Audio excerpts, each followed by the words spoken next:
Hello and good morning, everyone.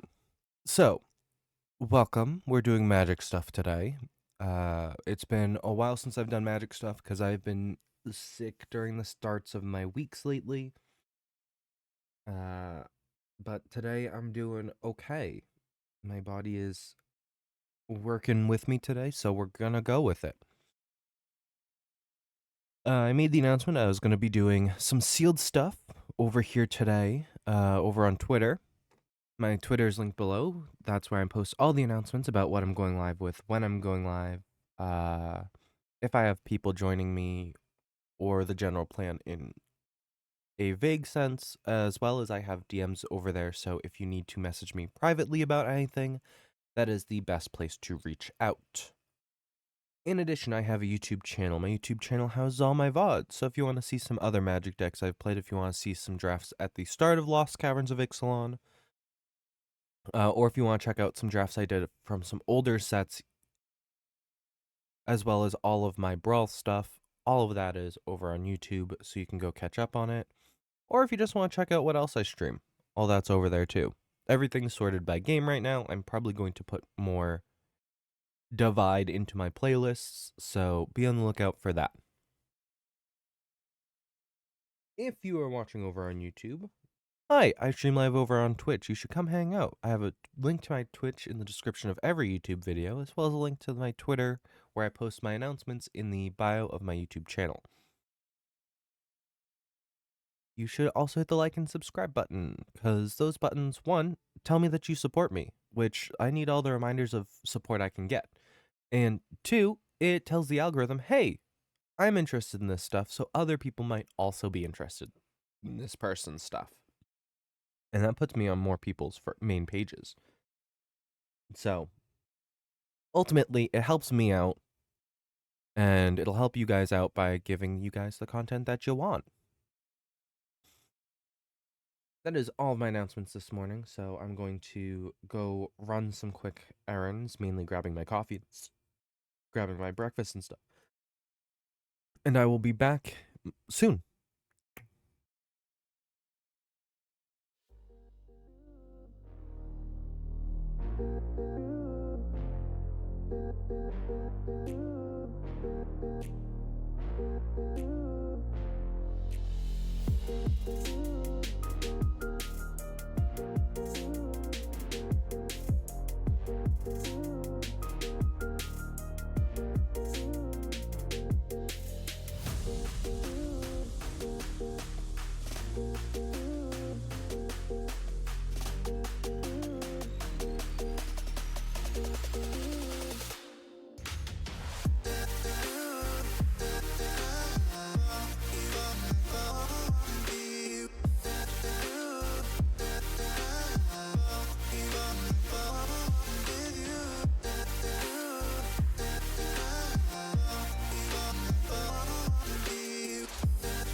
Alrighty. Hello, everyone, and welcome. It's been a minute since I've done Magic, at least on stream. I still play pretty regularly, but hence both my coin and gem amounts have gone up. But today is a big, fun draft day. Am I still signed up for this? No. But that's a quick draft thing. This quick draft is kind of fun because it gives everyone an emblem version of Pimil that only has the Discover 5 part. It does not have the non-counterable part. But I want to do ranked stuff. So Premier Draft, I'm going to buy in with coins. I do have a draft token. That draft token is being saved for when the next set comes out in a few weeks. Because we are 3 weeks out from the next set.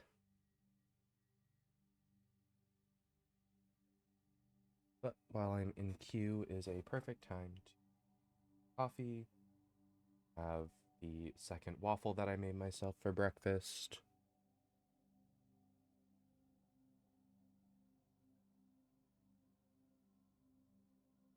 Because what else is queue time for?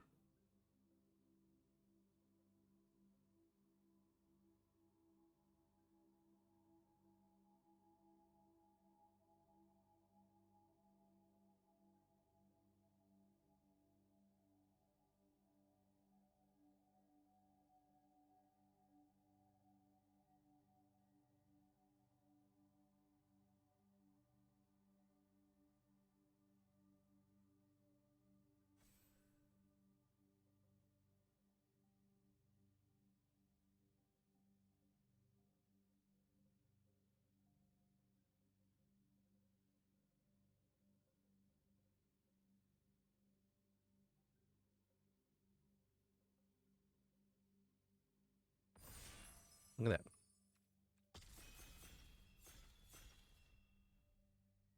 that. Ready up. There we go.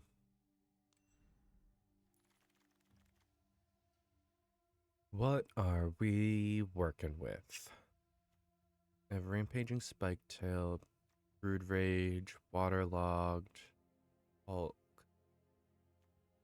I'm just Cave-In, X number of cage control plus X plus caves in graveyard. Just get a free map token. I could do pirate things. I mean, I love the descend mechanic. I think I'm gonna grab this. Create a token that's copy target creature you control.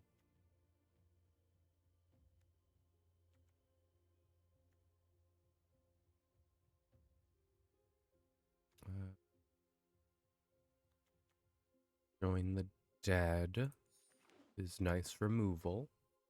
I didn't see it at first.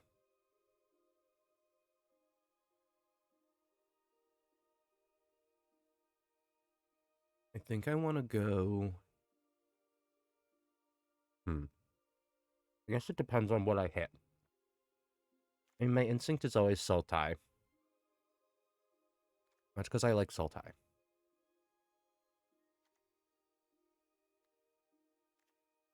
I'm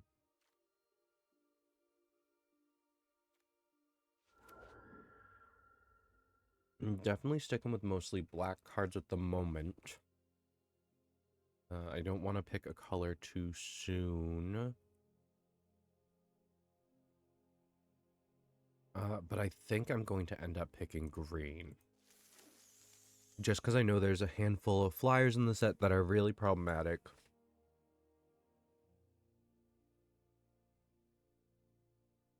Actually, are there flyers in the set? Yes.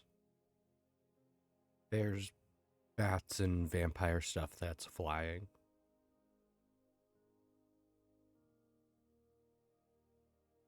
Specifically, the new vampire tokens we have, the 4/3s or 4/3s with flying.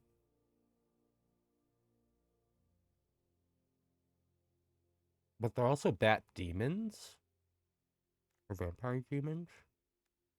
Oh, too bad I'm not running Explore.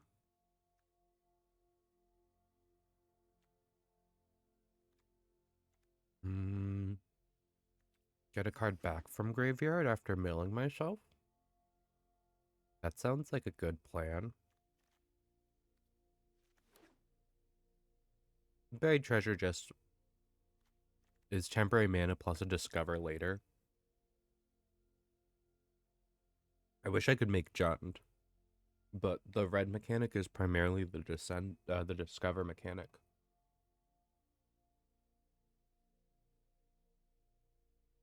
Handful of artifact synergies because red likes artifacts. Also pirates.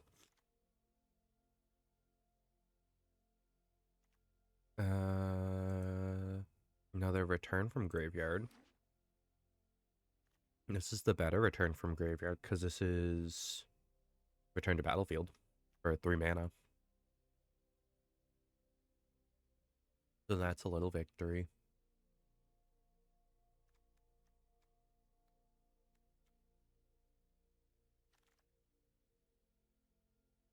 I could take another walk with the ancestors. It's just very expensive. Another chance is kind of better for what my deck is trying to do because I'm like pseudo milling myself to hit descend numbers or even just descending before something comes out. I have Screaming Phantom here. Actually, this setup is really fun for some of the Innistrad cards that are leaving soon, mayhaps. Because I don't know now when standard changes, but when it does, it's gonna tear apart my actual Golgari Fungi deck.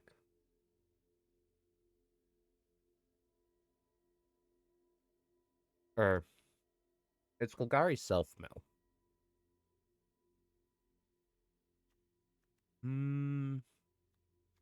Another chance.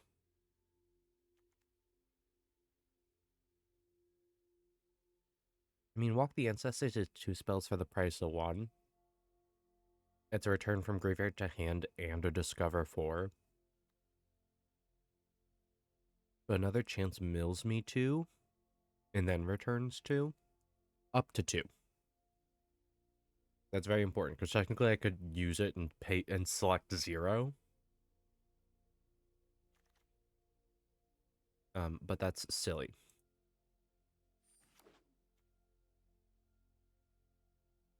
This is a card that I'm probably going to mill to cast. That does have flashback. Oh no, I splashed blue into my deck. Whoop. Put that away. I did it. I did the thing where I wasn't thinking and I made Sultai again. Probably just spoke it into existence earlier, but I'm not going to do it. I made one bad draft pick. I wasn't paying attention.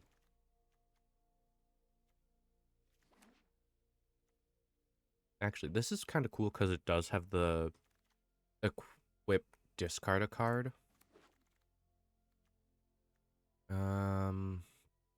If you descended this turn, put a 1/1 counter on target creature I control. Poison Dart Frog is fun. Varian's Journal. There's constant reanimation. I just don't like the finality counters.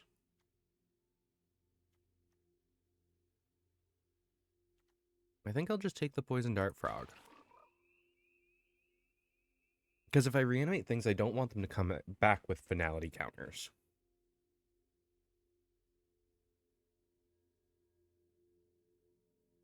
So far, when I return things, I return them mostly to hand. Squirming Emergence being the only two battlefield. Oh, this one's important for me because I don't think all these cards are going to make it back around because someone's pulled the cave cards. That's a dinosaur. It might be good to have a bit of power, but that's another Brood Rage.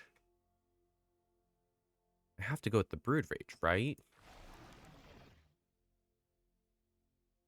It's not as beefy as the dinosaur, but it plays more with my deck than the dinosaur does.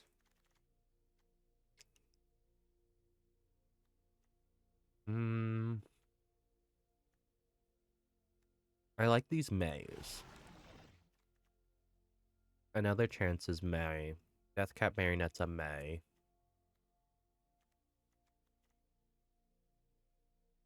I like the ability to choose whether or not I do it. He's just fun. He's also just good to, like, block with. Though I do want to kind of avoid blocking. I want things to die on my turn. Because that's how Descend works. He's Descend.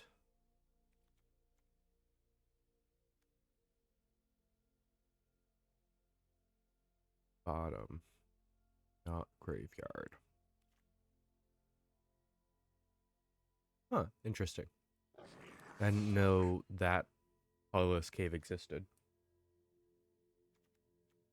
Fungal Fortitude gets... I like that for what my deck does. Because the death trigger still requires it to hit the graveyard.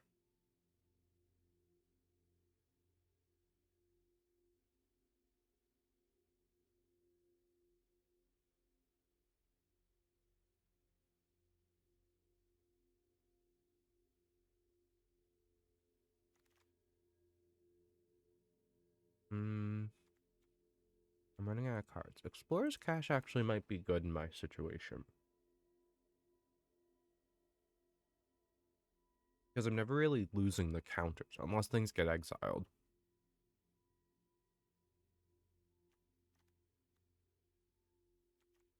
Whenever a creature you control with one counter on it. Okay, so it just puts one counter back on it when it dies. So that's important to know. I should grab In the Presence of Ages. Because the rest go into graveyard. It allows me to grab a creature and land.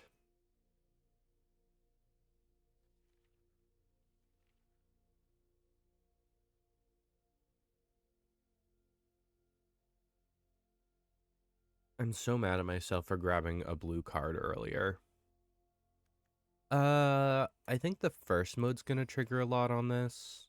Or I'm hoping the first mode triggers a lot on this.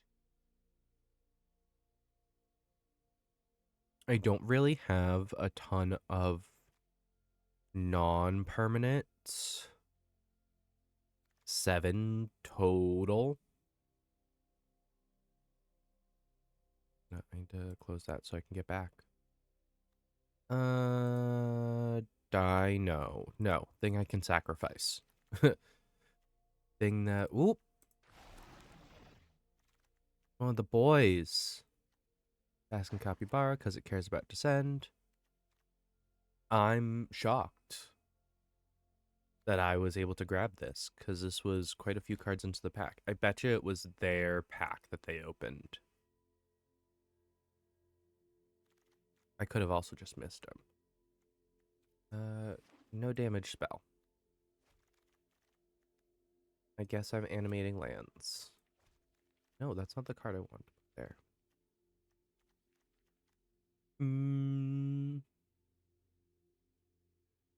ETB's sack 2 things. I mean, I kind of like that. More chances to hit him.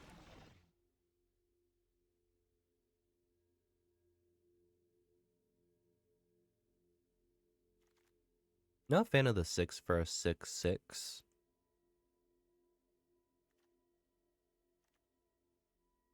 another chance.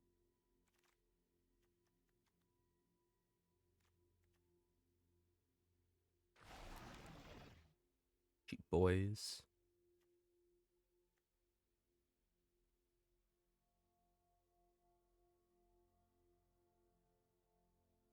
The advantage of this is I get to kill 2 creatures, and technically I'm descending 2.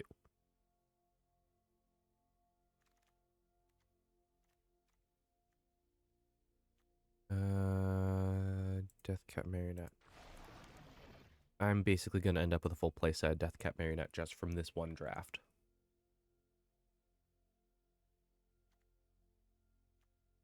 I mean, it's a 1/1 Death Touch, though. So, like, I'll take it.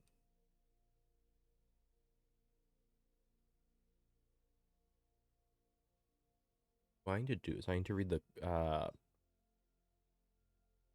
Murder at Karlov Manor story.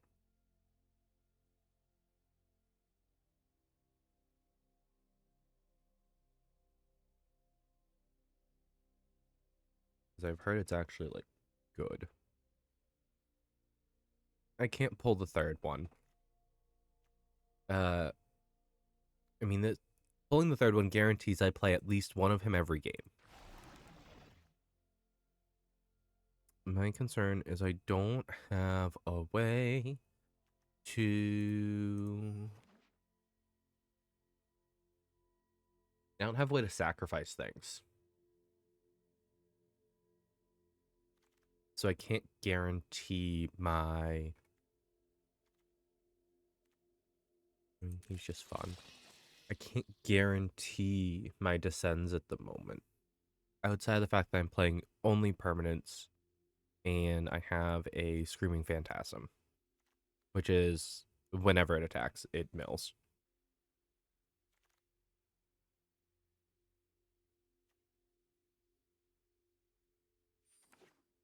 I like trying to keep my stuff alive.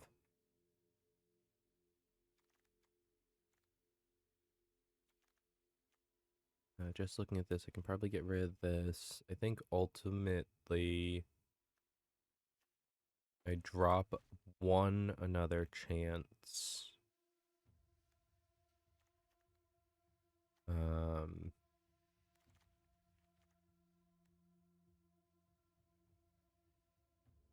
Ooh.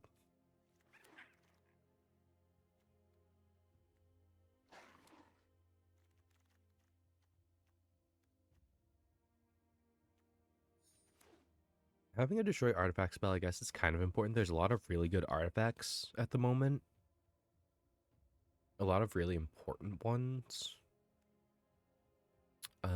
Do I envision these games going long enough for us to get 6 mana? Yes, because I have a lot of things 2 and 3. I think this third one has to go to sideboard, though. Because, I mean, Primordial Gnar hits all of this stuff, which is most of my deck. Fanatical Offering is a way to sack things. Or a thing. Realistically, these are the best sack targets. And Runaway Boulders too. Oh, it's a cycling card though. I might keep it because of that. Let me think. I should actually try to hit 60 cards because of the fact that I'm milling myself.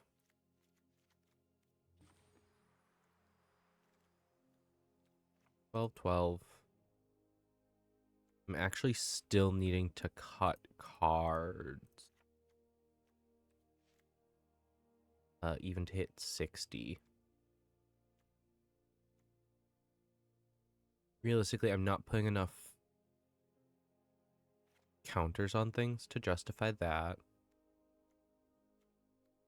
I need the spider, unfortunately, because of reach.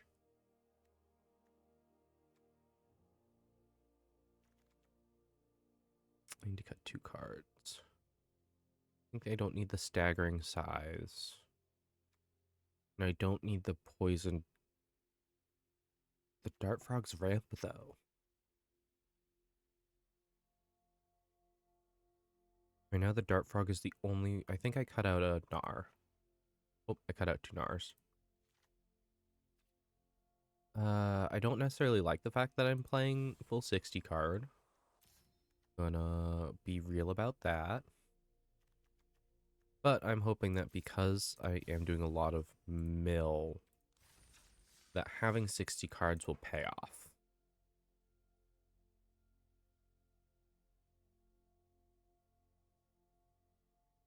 Because it allows me a little bit more wiggle room in how much I can actually mill myself.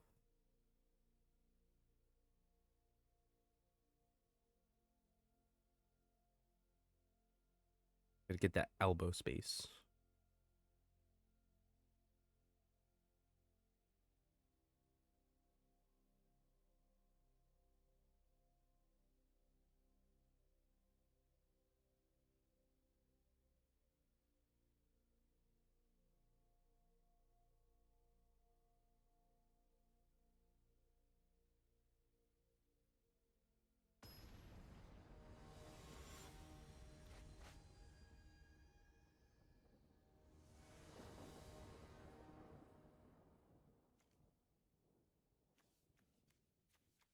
I have the Phantom.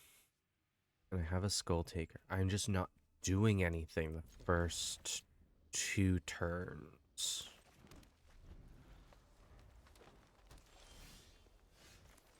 Guess I play out the Flail.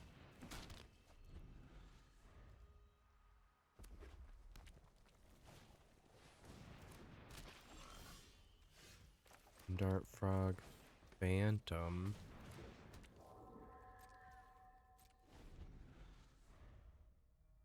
Because I don't necessarily want to discard a card at the moment.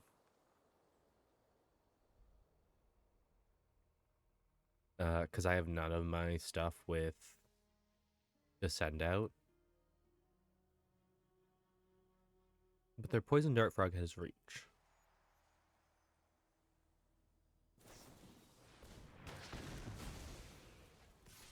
Or they're just gonna nuke it. That's fair.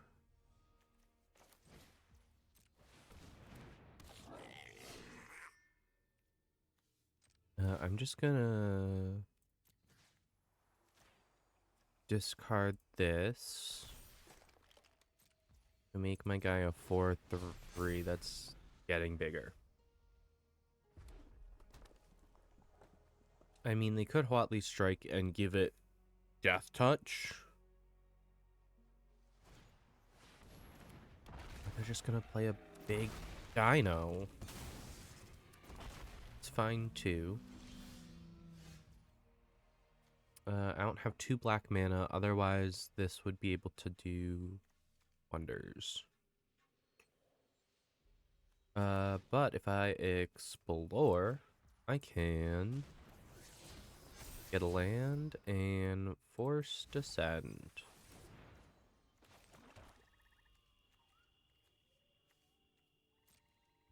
And now I have 2 mana up, so I can do this.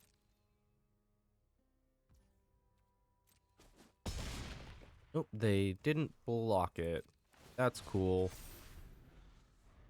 I was hoping they were going to. And it has haste, because Polani's Hatcher is... Well, Polani's Hatcher. Lots of hasty dinos.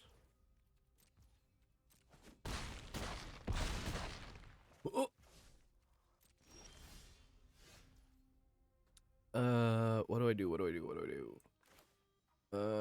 I can only do like one thing.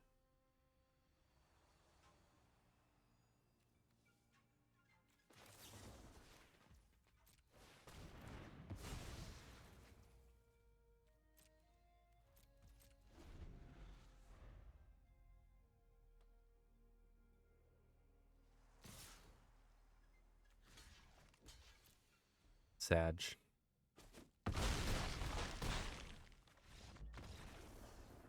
I mean, I couldn't get anything going. They immediately took out my... They had the kill spells for everything. Or they had the fight spells to be able to kill everything. But that is okay. This is the problem with playing 60 cards, though. So I didn't see if my opponent was. Because a lot of people will still make a 60 card deck. It's like a 40% chance that you run into someone with a 60 card deck. Or like 38 or something like that.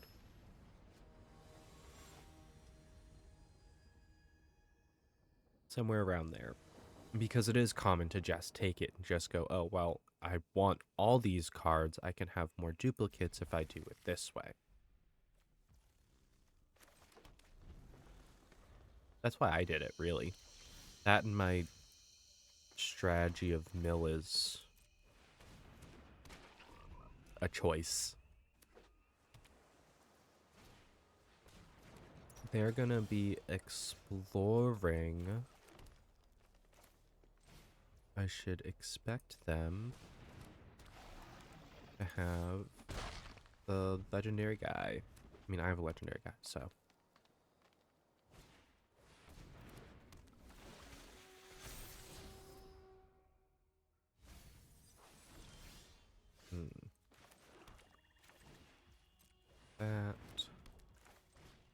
That. Take action. Only hit one permanent.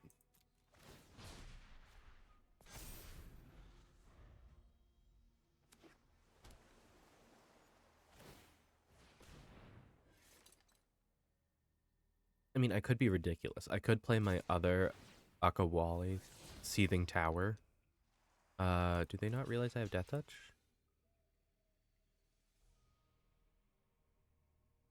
Or are they going to try to trample over it? They might try to trample over it, which I respect.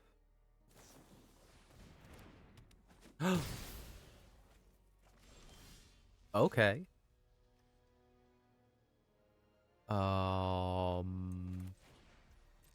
Okay. Take action. There we go. Basic trample.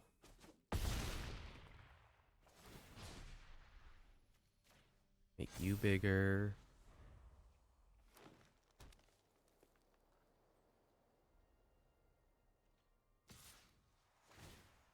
They have... They're gonna have a combat trick again, right? They're going to just... No, they just did it. Okay, I'll take a trade.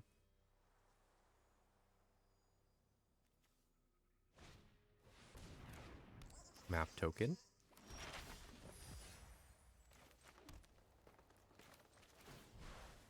Cancel. Okay. Take action.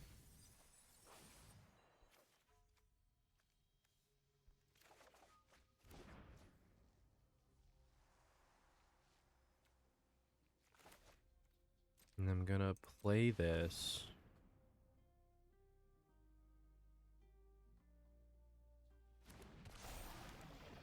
I wish to keep the one with the counter on it. And they're gonna tap this guy. Fair enough. I can't say anything about it because I would too. Didactic Echo. They get a card.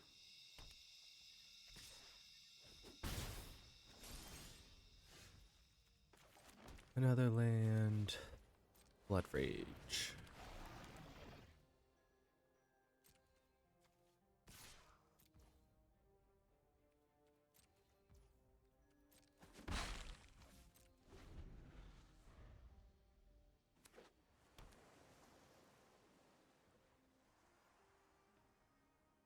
Are they trying to figure out a way to get rid of my legendary?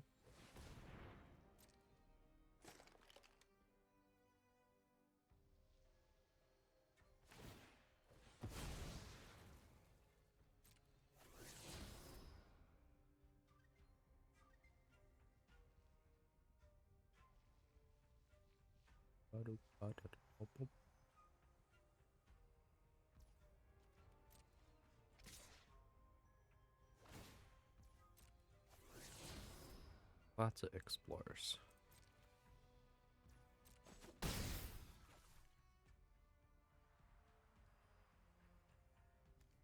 So I lose the stun counter. Finally, but it's still tapped. I have enough mana to do both of these guys. I might have a counter spell. I don't know of the counters that are here though. Take action. I hit one. Woohoo! I got him there. But now I'm gonna Canonize and Blood the Mineshaft Spider.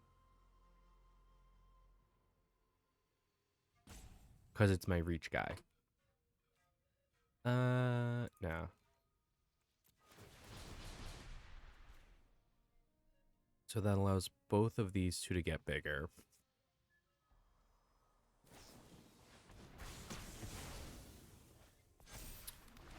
Rude.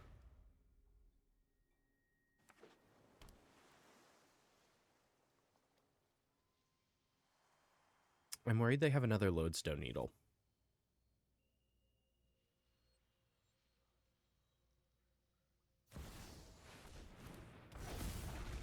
Galta.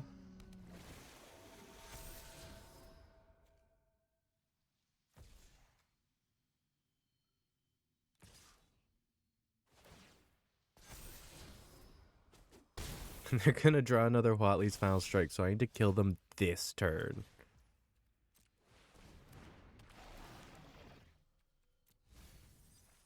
There's a problem with that. Do that. Oh, I was hoping I could, like, I don't know, get an extra card or something out of it.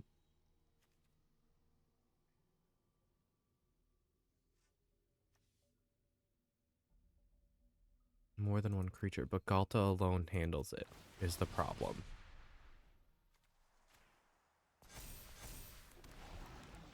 Galta alone can take on my Akawali. There he goes.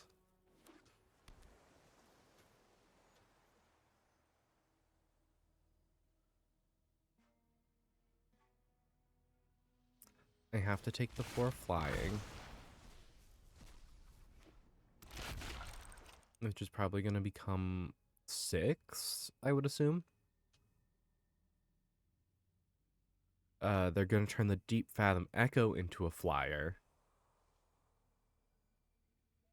Which is 12. So this is good game.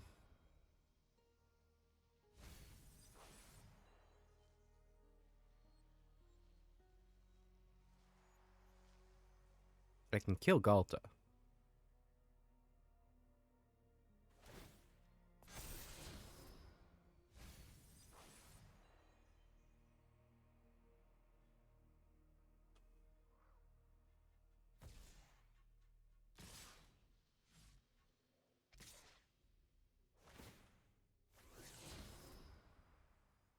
No, because I think the Galta damage, enough of it leaks through.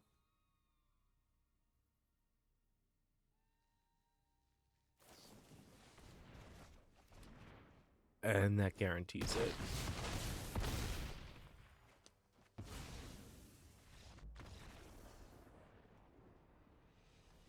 Does Descend just take too much time to set up? Is that why it's not good for drafting? I feel like I made a mistake when I decided this was the theme I was drafting on.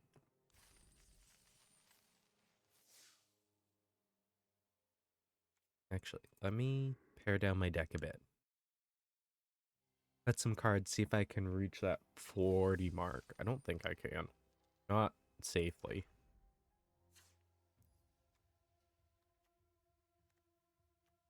Let's see. I need all of these. What if I just cut from the top?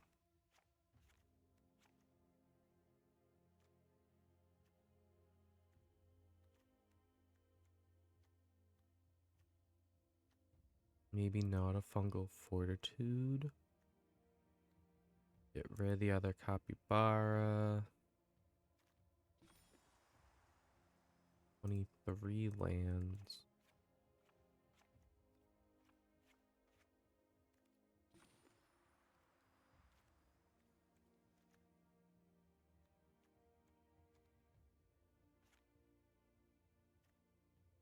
No, I want the another chances. I don't want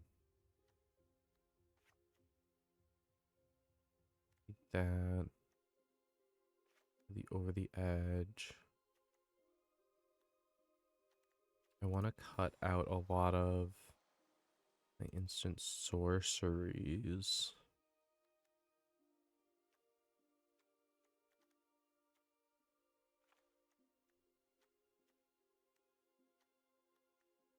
But I need the removal. I think I have enough reanimation between the another chances and the Coatl Scavenger that I should be okay without the Squirming Emergence.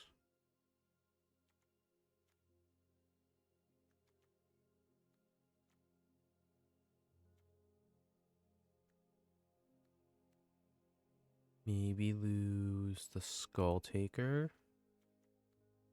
I will drop a land. And how many am I? I'm at 16. I can run 15. I cut it down to 40 cards. I don't think this is going to go any better than it has previously run at all.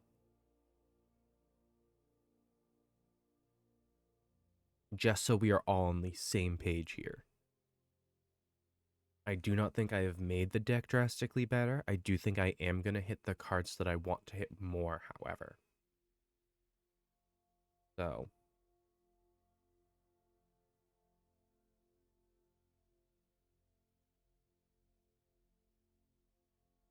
I should have gone Simic Explore.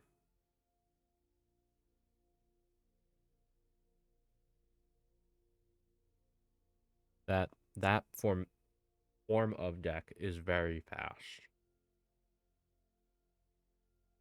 That and Boros Artifacts.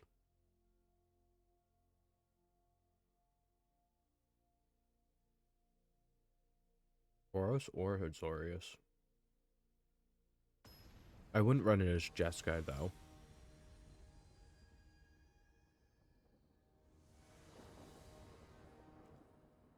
Let's see, a Deathcat Marionette, a Buried Treasure. I have a lot of things to get stuff into my graveyard pretty quickly. I'm gonna have to use the Buried Treasure on green mana, which is kind of bombish, but because basically I need my graveyard to already be at 8 cards by the time I hit one of my Akawalis. I hit actual green mana. I would like to look at the top 4 cards of my library, please.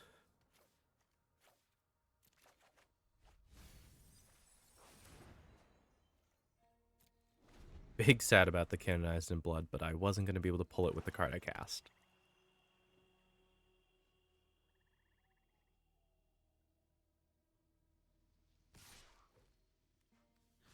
Sure, I guess.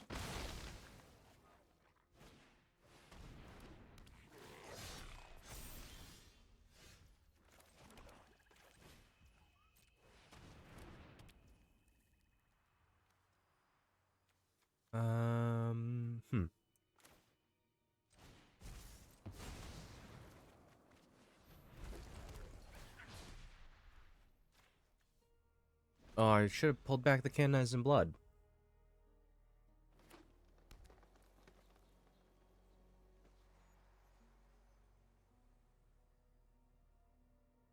I mean, the Buried Treasure is nice because I can cast it and then use it to get the Brood Rage Mycoid.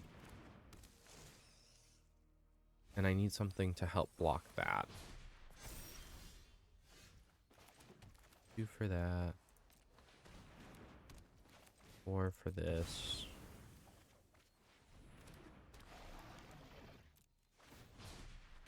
No attacks, make a fungus.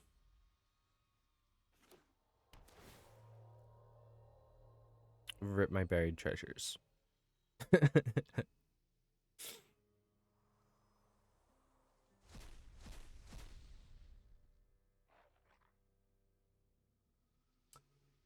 Yeah, the Skull Taker's getting big fast, so I need to handle that. Uh-oh.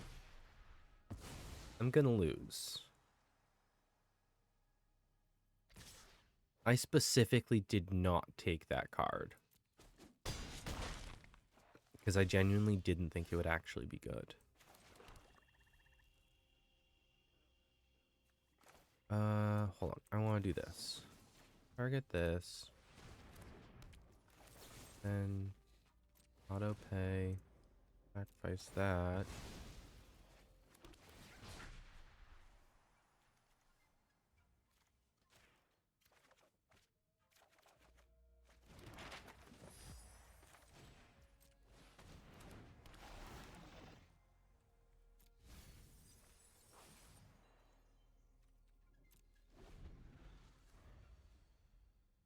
I can take out the Skull Taker with this. I just have to survive the turn. I think I blocked the spider with my death cap. They both do the same mad damage, but the spider has reach.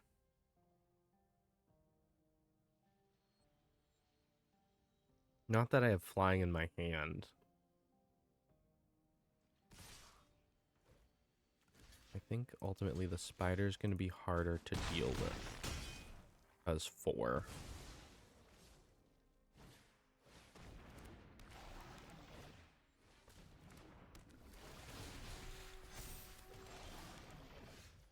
I have to pull the trigger on this.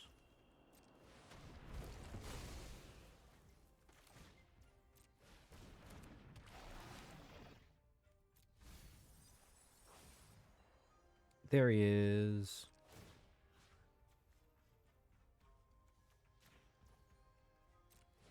I should have made this 4. Should have made this into a 4-3. Because a 3-2 is pretty easy to deal with. And then this idiot can't block. And I'm at 3 life.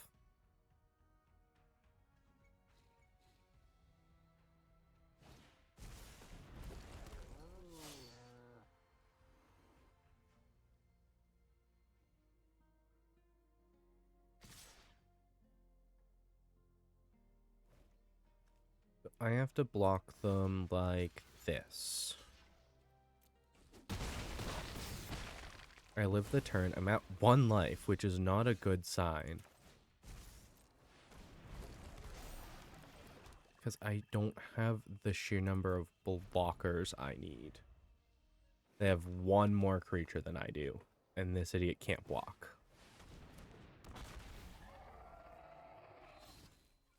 Oh, that's a fun little combo.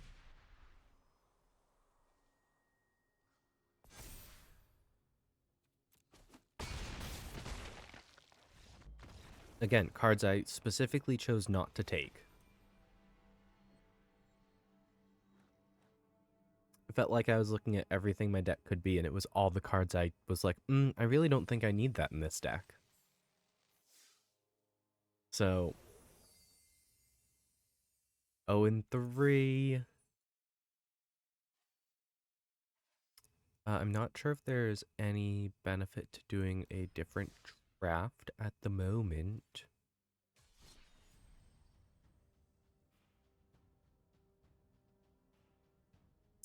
Yeah. No, doing the Premier draft over here. Okay.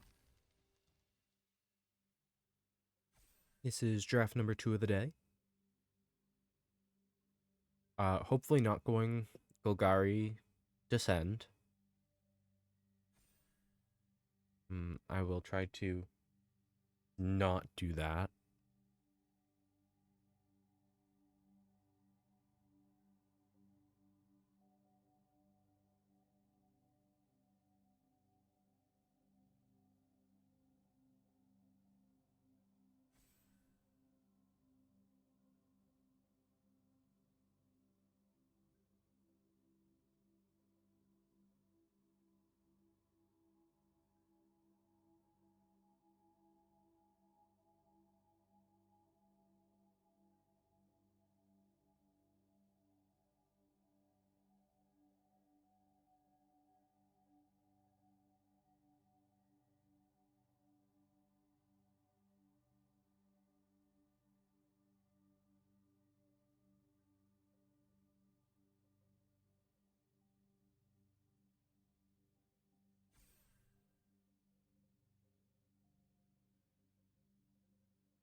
seat.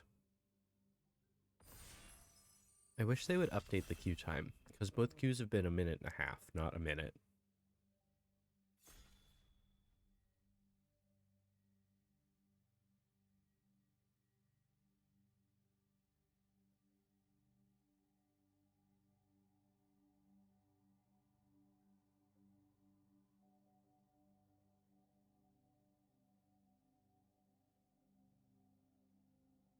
There's always one.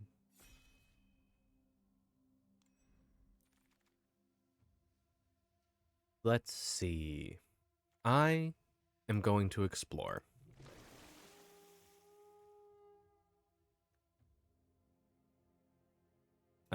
This explores X times where X is the amount of mana I put into it.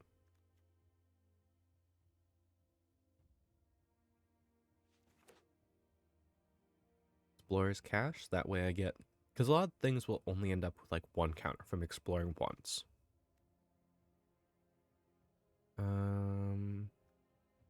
ETB's Explorer. And so Explorer's Cache just gets me those counters back if they die, which is nice.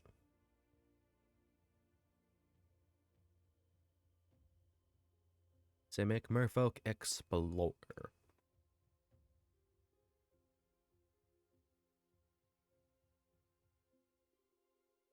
So there's a green dino that also explores.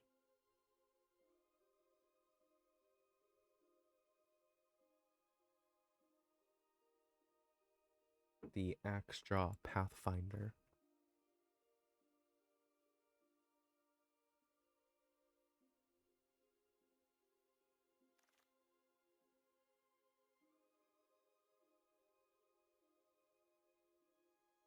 Nothing explores on its own. And this allows me to do some cave shenanigans. And it's a land, so it'll just come into my hand.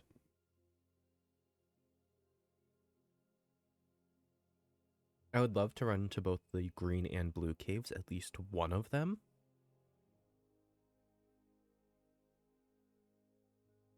But I might not, and that's okay.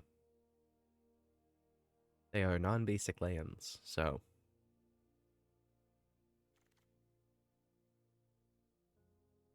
speaking of the pathfinding Axejaw...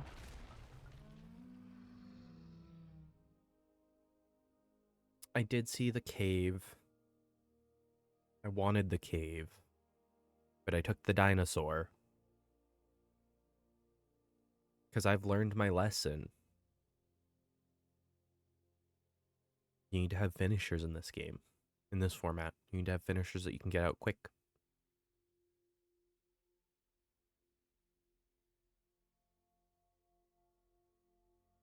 And exploring allows me to pseudo-ramp. By just guaranteeing land drops. Because if I explore enough times, I'm gonna run into the thing of hitting lands. I like returning things to people's hands. Mainly because it makes a map token, and map tokens explore.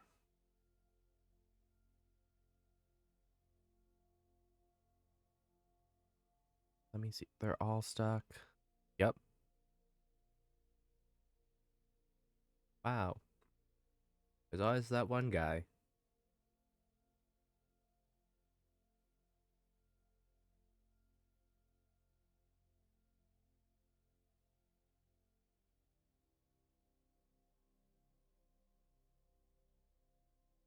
I had 5 at the time.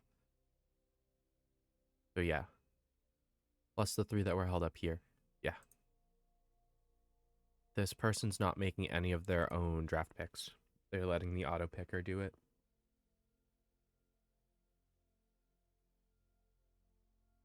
This is why I end up playing quick drafts.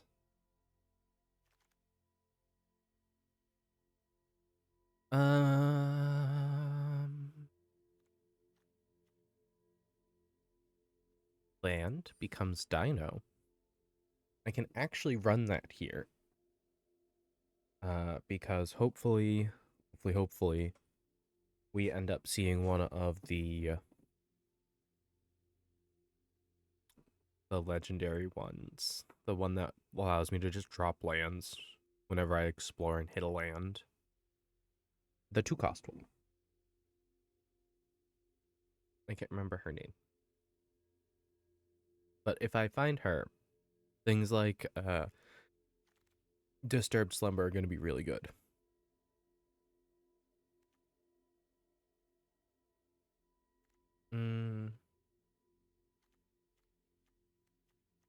I don't like much of this. That pack is all Sultai Descend goodness.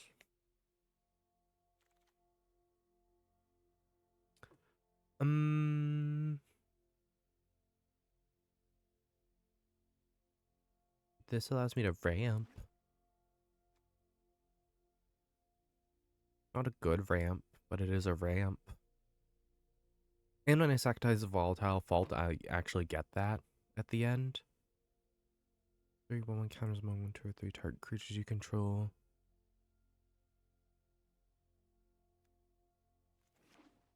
You gain life later.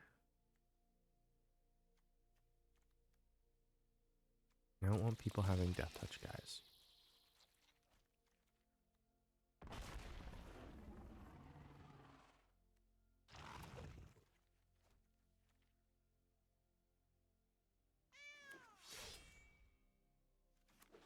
There we go. Hey, what am I looking at? What am I looking at? I want the cave.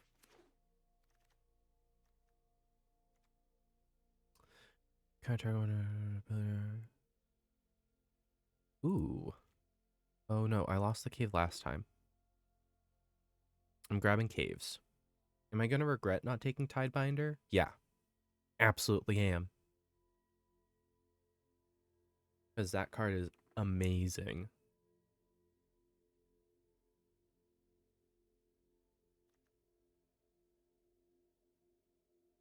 But cave.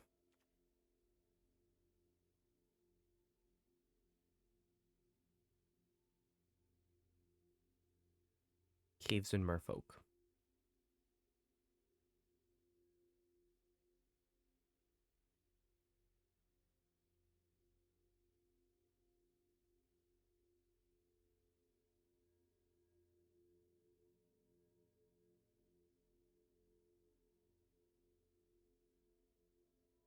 Also, where Explore pulls lands into hand immediately, I'm less worried about running too many lands. Because, like, if my hand gets too full and it's because of lands, well, I'm just gonna discard them if there are too many extras. Makes the most sense.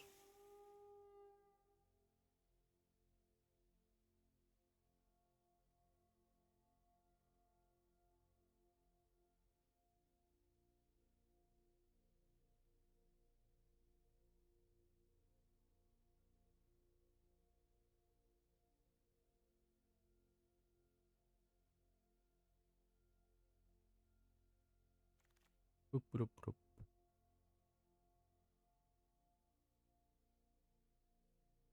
This is another bad one for me.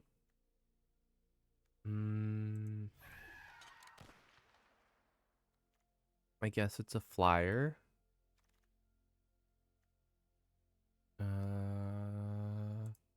ETB Explorer. During my first draft, there were entire packs that were like mainly Explore. What happened to those? I want those back, please.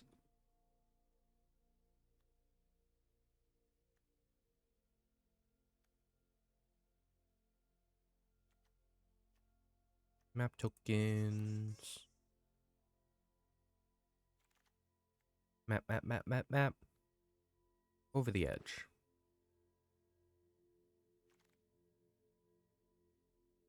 Hidden Nursery. I hit all 3 caves I was looking for. Or the 2 caves I was looking for, rather. Plus Captivating Cave and Volatile Fault. I am good on caves.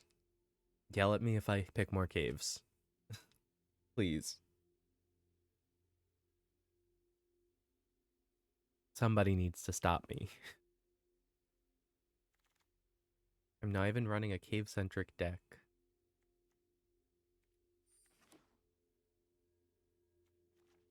Kind of worried about these two cost-wise. Staggering size, because merfolk are tiny.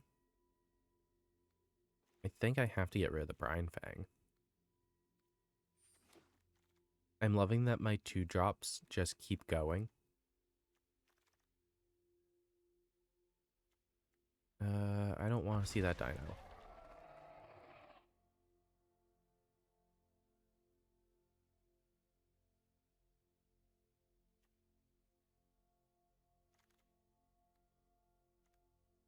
Again, pulling it because I don't want any of them. I don't think I want the Walk with Ancestors. I will take the Staggering Size.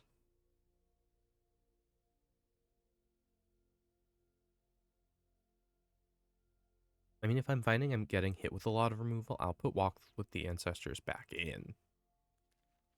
But I haven't seen a ton of removal in first go-arounds.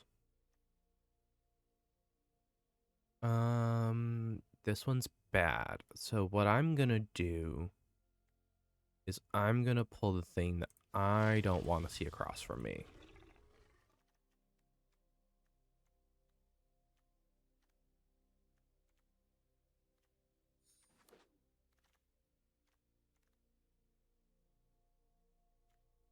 It's another cave. I won't. If it comes back, I will. Pit of Offerings will be a cave that, if it makes it back around, I am grabbing it. Because it's just good graveyard hate. Graveyard hate on a land? I'll take it.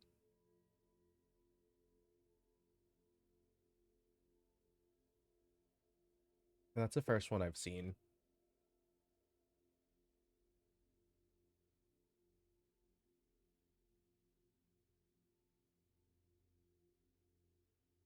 If I get another, 170 coins, I can do a quick draft after. I just don't think the quick draft is good at the moment.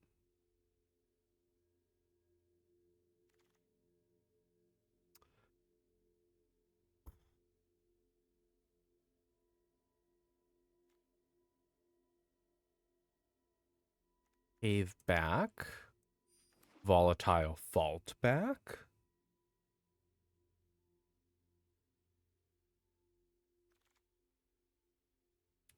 Over the edge.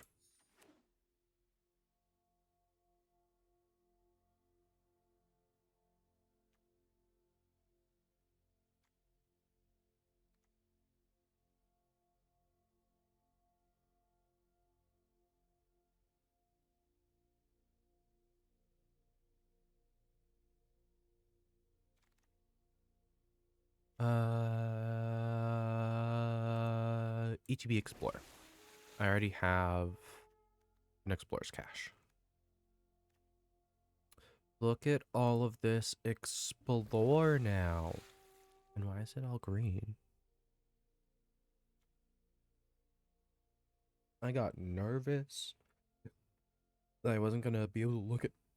Oh, excuse me. That I wasn't going to be able to look at my deck and pull all my lands. But I'm good.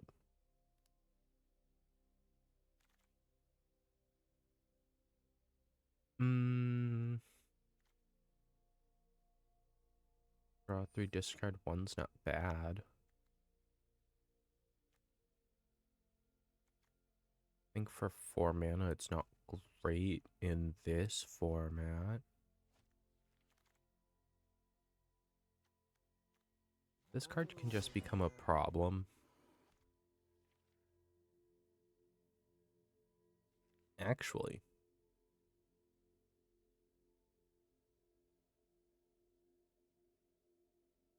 I mean, I can technically run it.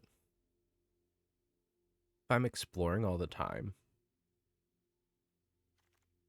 Just draws me extra cards, though.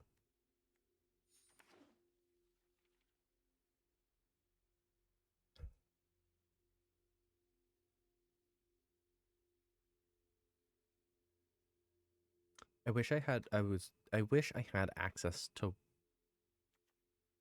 back around. It made it back.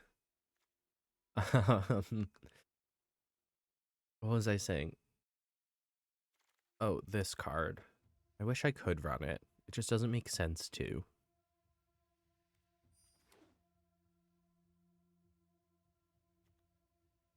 I think I'm gonna have to get rid of... I don't want to get rid of Stone Tree, though.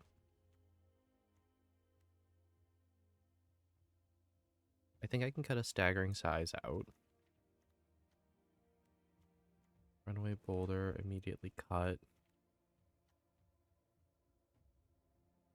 I like the 1/1 counter of the Seed Stones from just playing it the first time. I get 3 1/1 counters to distribute.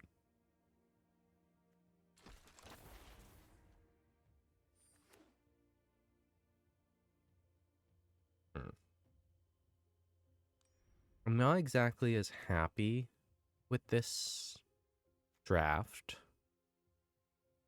I mean, just with the cards I've already cut, I'm already down to 43. So, in the presence of Ancients goes. I think the Stone Tree goes. Because it requires me to get rid of a cave and exile it. I think the Seed Stones are going to have to go.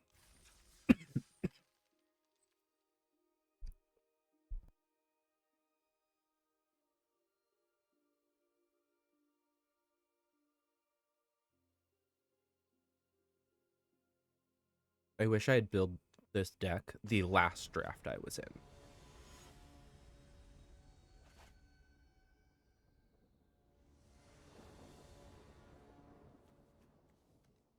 I mean, this is a good starting hand, though. Cave, drop the forest, drop the scout.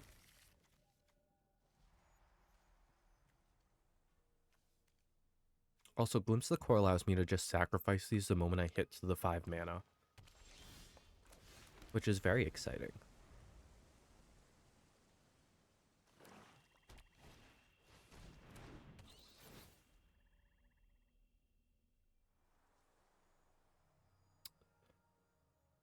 Okay. Rude.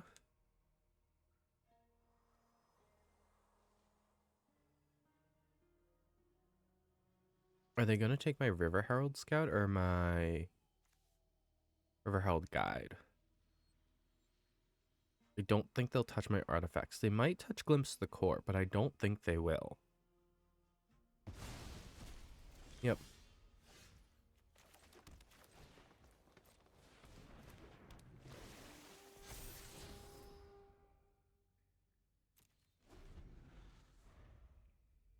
I love playing Magic where my opponent knows everything that I could possibly look at. Except for this card. But I gotta bluff it because it's just a forest.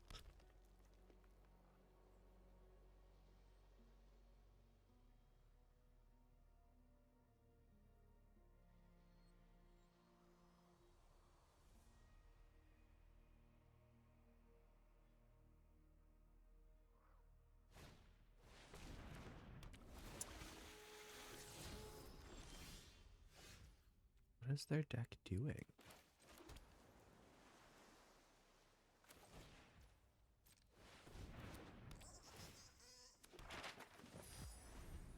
I am intrigued. Because I used a bat to steal my card.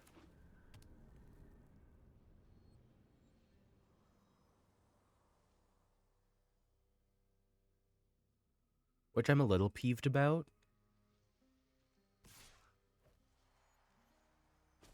Like, what am I supposed to do about it?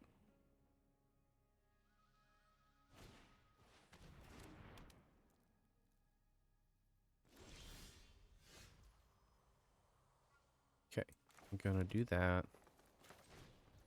Where's cash?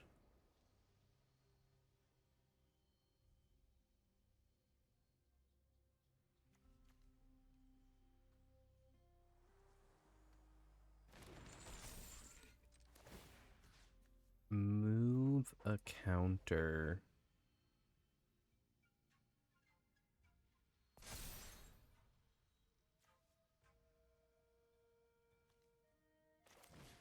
And then hope for something big.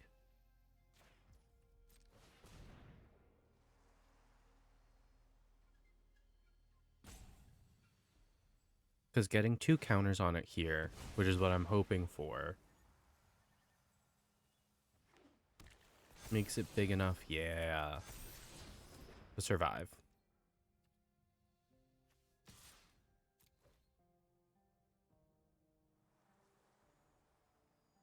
It's just getting back over the 3 power of the River Herald guide. The only other prop there, Sultai? Hello? That's my thing.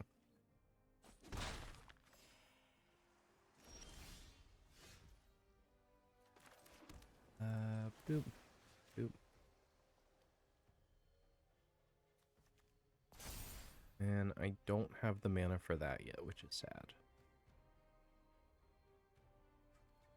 I'm just gonna swing this guy.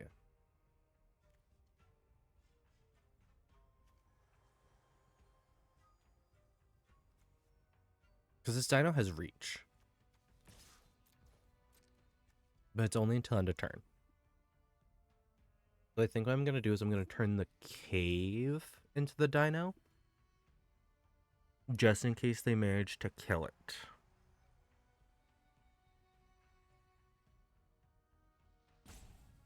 Because the cave is easier to get back. Because I have Glimpse of the Court in hand.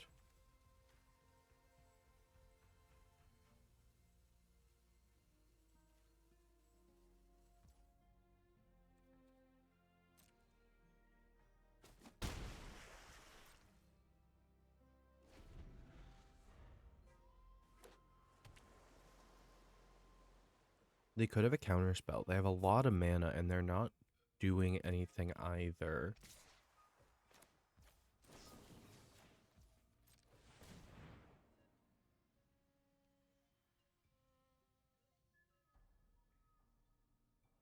Counter spell?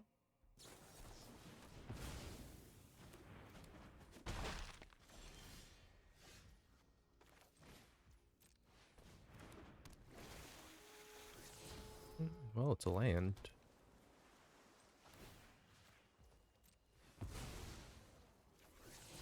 Oh, I hit 2 lands.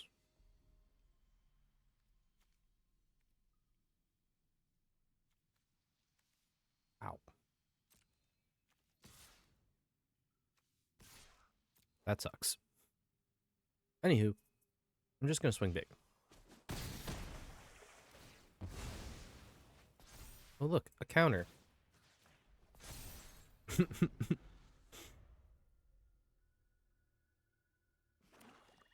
So I guess them using their counterspell on my dino instead of whatever I happen to hit with the Hidden Cataract is kind of in my favor.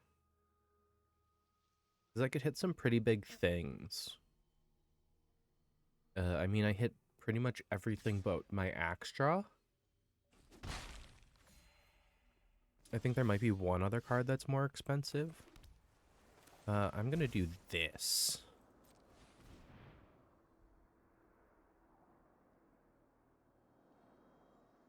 Because that one creature in the graveyard is going to haunt them forever.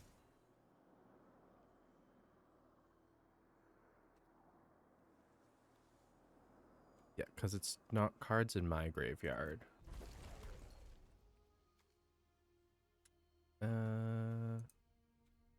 No. I can't do anything. I just swing big.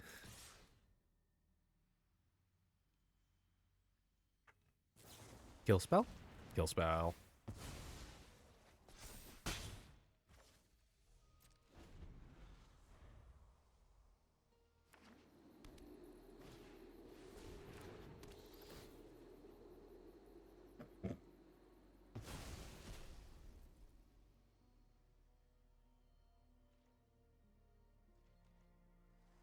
Damn, if only negative power caused your opponent to gain life.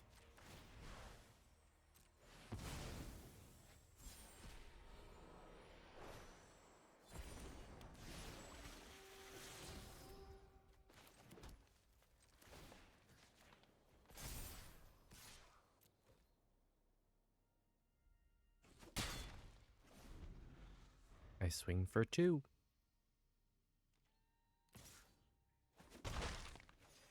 I suppose that was a good time to get Glimpse the Core out of my hand because I had enough mana that if I drew a land, all I needed.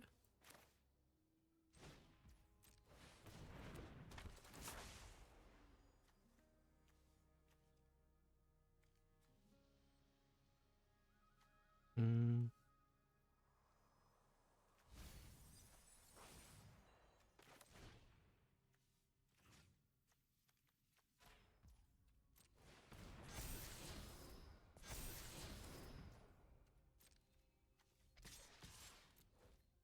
Six. They're gonna block it at some point. One of these days, they're gonna block it with their negative power creature. Today is not that day. They might be looking for enchantment removal, though. If they hit enchantment removal, they can get that off, but they're still losing more life than I am per turn.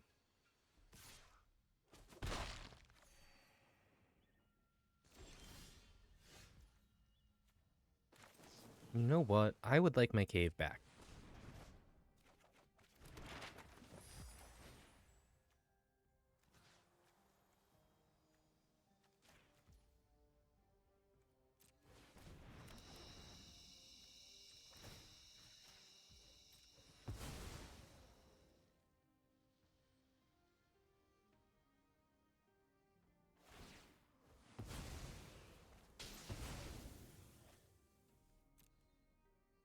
I'll take a basic forest. Look at that. I wish I had landfall so bad right now. Because that would have been a ridiculous landfall turn. And look, I get my other one. Because I have so much land in hand. Or in play at this point. 8, 9?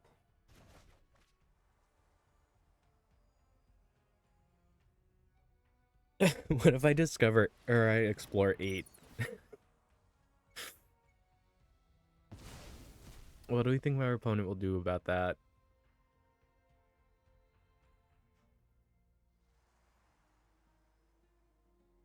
Because theoretically, I should hit lands.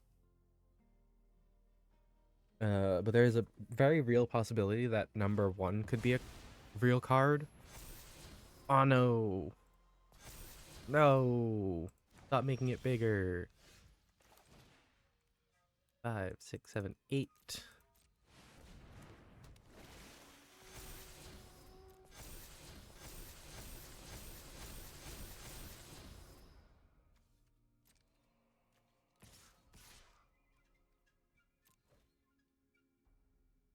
I'm worried about the 2-3.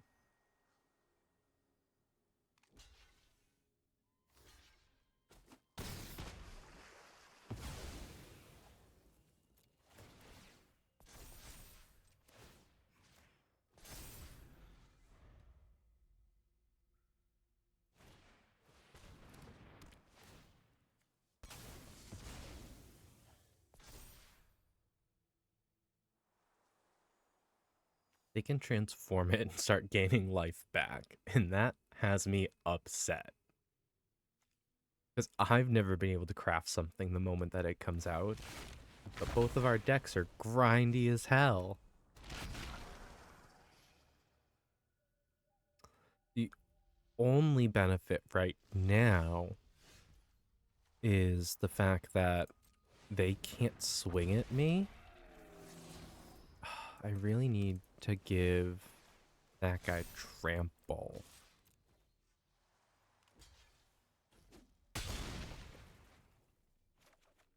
I think this might be it. They have to top deck something really good.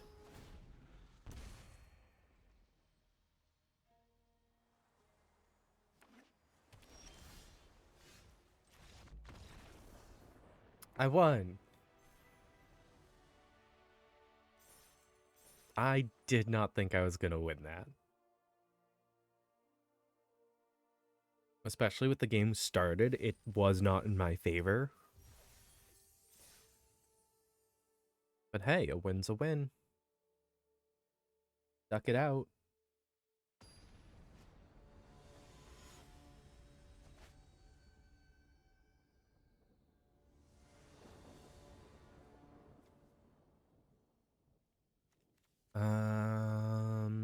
Yeah.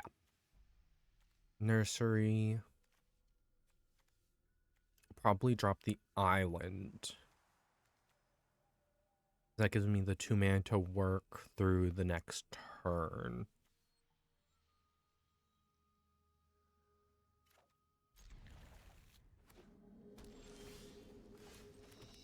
I see your cave and I raise you a cave of a different color. Explore.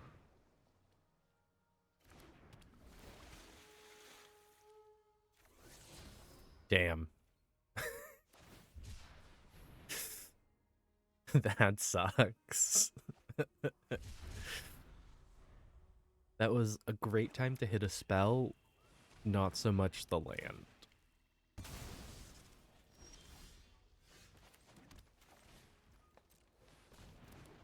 Okay, there's my trample, though.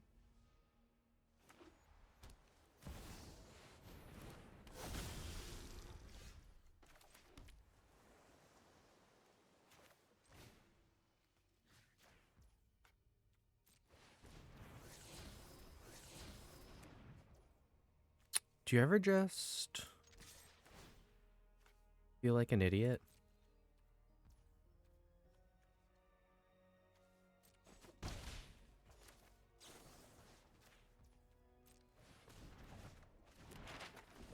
I mean, I should have waited till Veto attacked instead of taking my brawler back. I misplayed.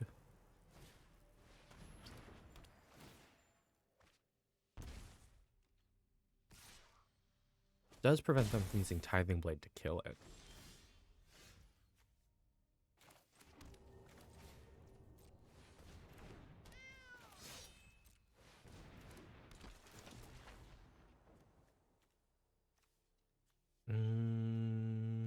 I want this guy.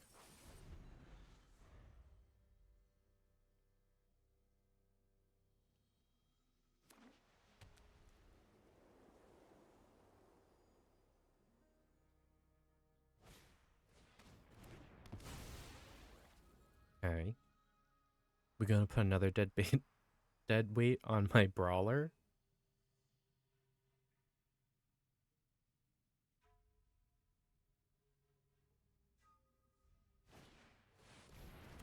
Ooh, okay. Makes sense in a sacrifice stack.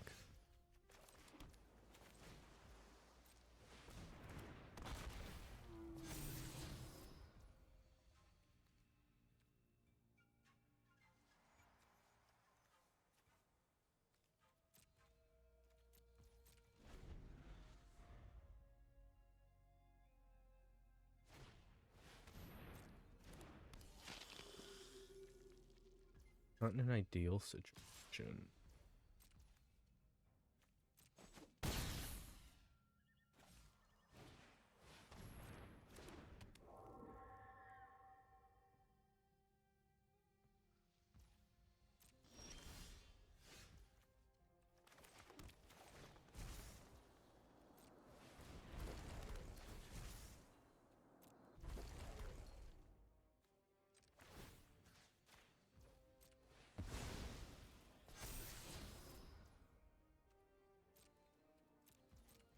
I'm getting nervous because they have a lot of stuff to get around my things.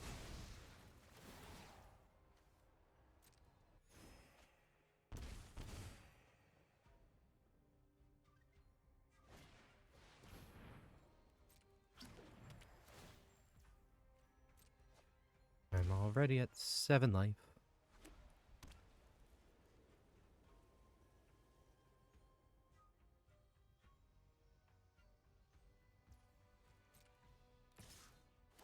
Make that 5.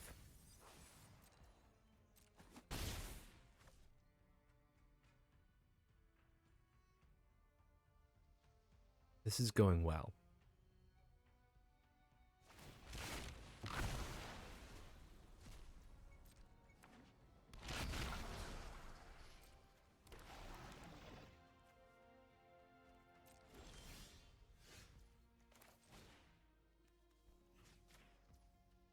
Absolutely not.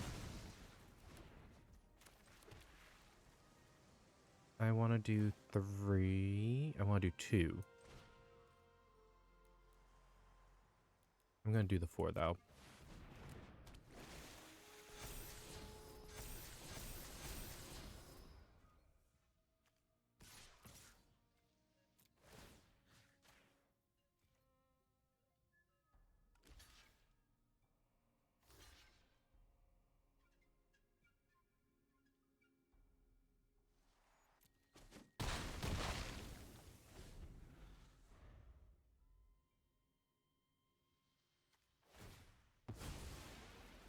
The fact that that is also causing me to lose life is kind of annoying.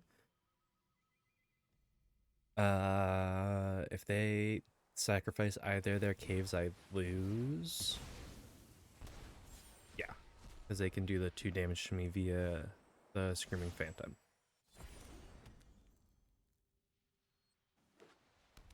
Very sad.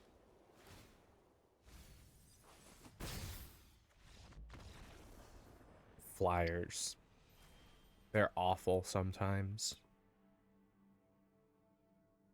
But that means I am 1-1 with this deck.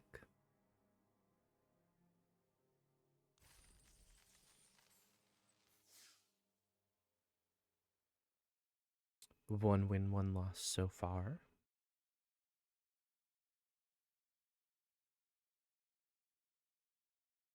It really matters if I can either get things big fast or if I can hold out my opponents. Because realistically, the only way for Merfolk to win in a lot of cases is the Merfolk are big enough that my opponent can't swing into me. Especially that Jadelight Spelunker that just gets an X of Explores. I just don't have a ton of flyers or things that can deal with flyers. Or actually, because that was exclusively what killed me. And in the first game, flyers also had me pinned in a bad spot. Flying Vigi. Do you have flying? No. Do you have flying or reach? No.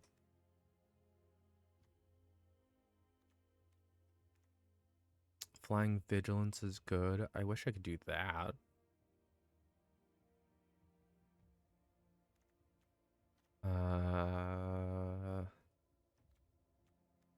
Think I caught Sage of Days for the Oaken Siren, though. Sage of Days has only been useful because I've been playing it when I have no cards in my hand. Because I mean, all it's there for is allow me to dig.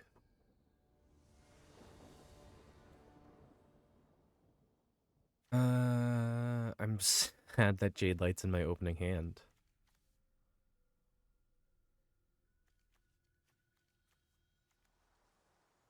I don't know what colors they are, so currently I cannot assume that I have blue. This is better. This is better. I will toss the Glimpse the Core.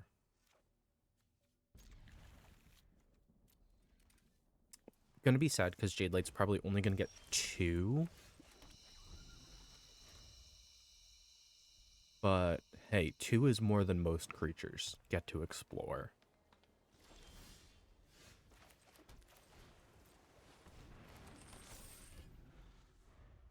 I might be able to push it off because I keep drawing lands.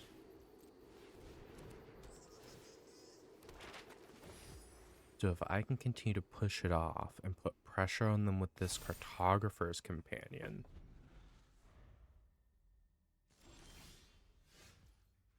See how many different named lands I can get out. Or cancel. I want to use the map token.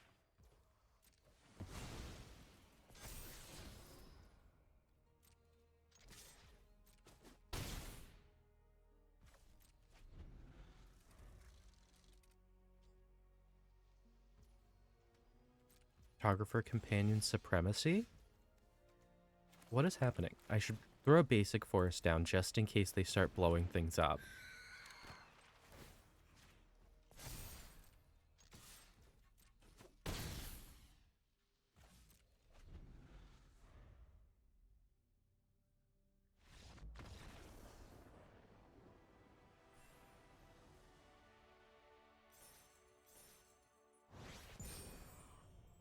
Hey, ranked up.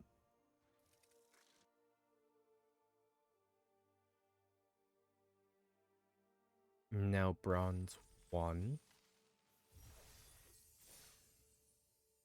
Which I don't understand the rank.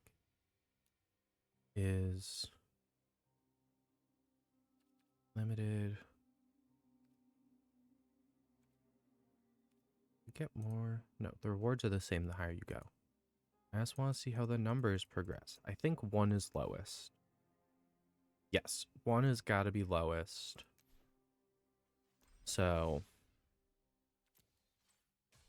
continuing on with the draft. Or 1's the highest, rather. A lot of other games have 1 as lowest. But 1 is highest over here.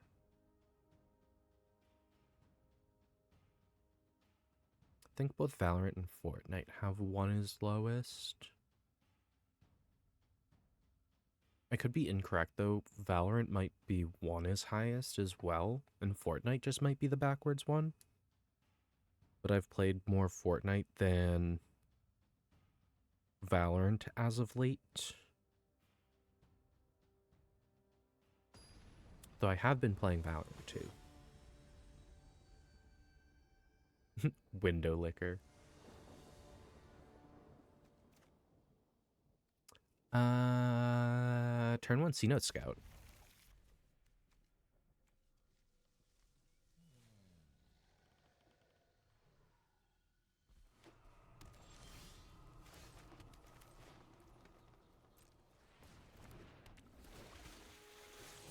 Damn. I mean, it got me a blue mana. I shouldn't complain. But that just sucked.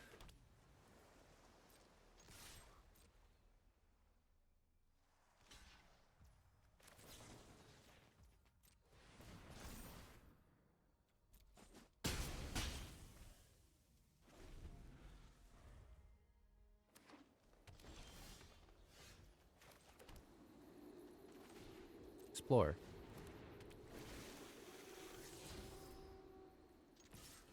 Why am I only hitting lands?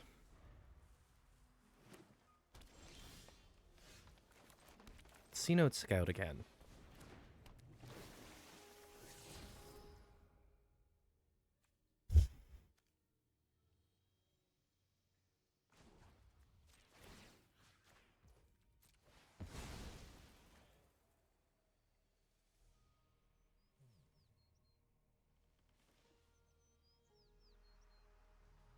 I don't want to let that do anything.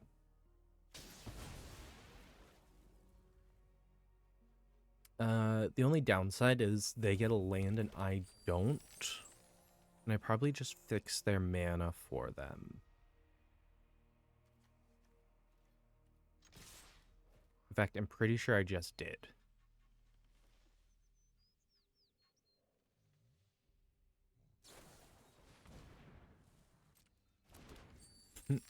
Okay. I guess I shouldn't complain.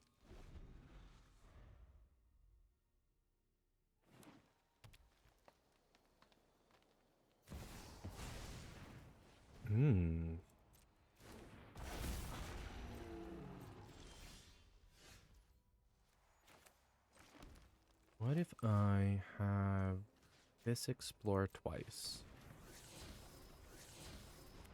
Gonna only find lands when I explore.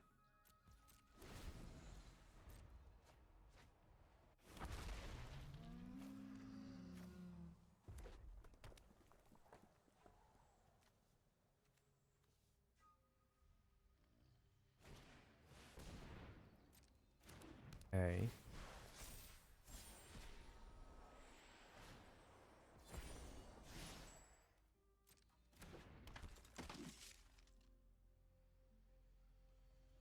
This Dracosaur is going to come at me and I'm going to have to bounce it back to hand.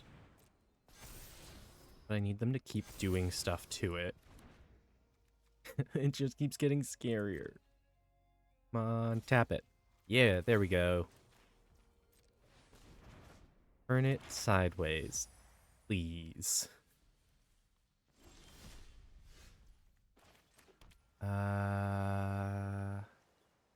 Damn, I wish I could play Pit of Offerings at instant speed. Am I ever going to hit something that is not a land while exploring? I did it. I hit one.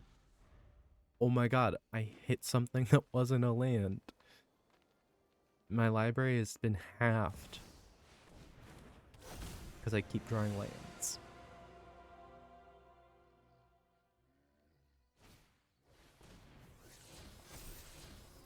Hit those lands. Oh, Malamet Scythe is not good to see. You're gonna attack me with a dino.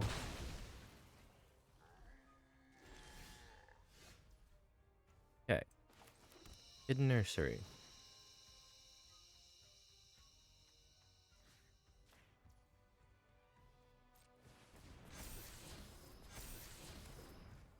I want Glimpse the Core back.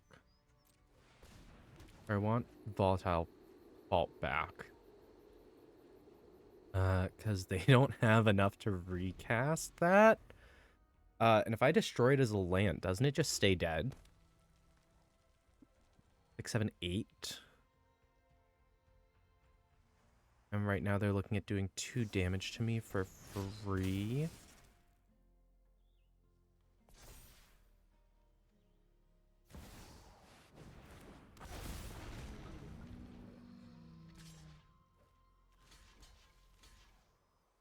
Five, 8, 9 damage. This stops all damage.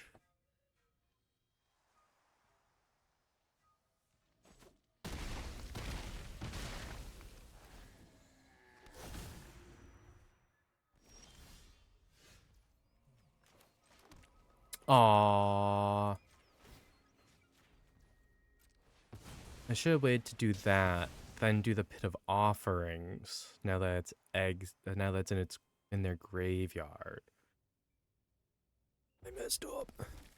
Let's see what I can hit for free here, though.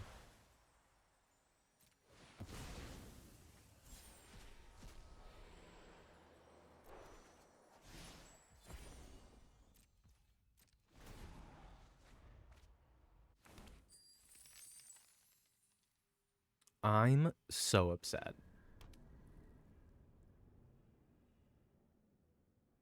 I got rid of their god, though. I have no way of getting rid of the Dracosaur. It took a lot to get rid of the god. And I'm about to lose 7, potentially 8.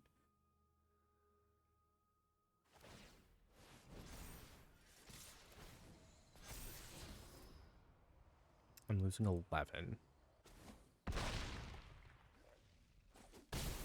11 hurts. That's not an answer either.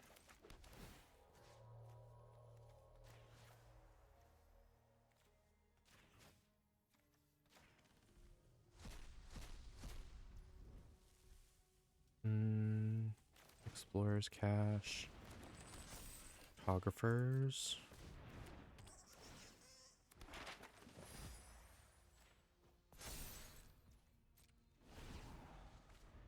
I just can't stop the Dracosaur, though. So I lose to Dracosaur.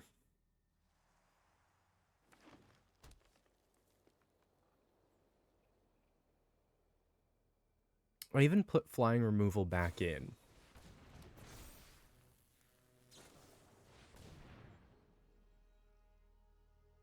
That sucks.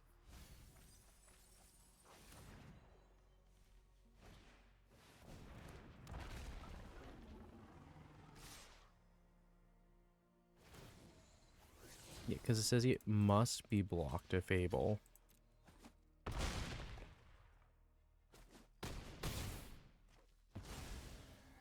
Which is why they did it, because if they hit a land, I understand now. Okay. I wasn't expecting Gruul, though. That was kind of cool. Kudos to that person for making Gruul stuff. Rip the Dracosaur, though.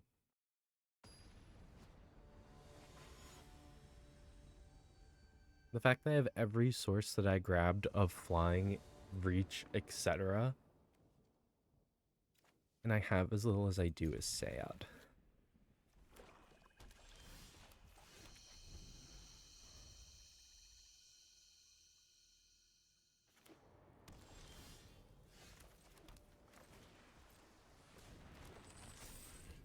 Where's cash?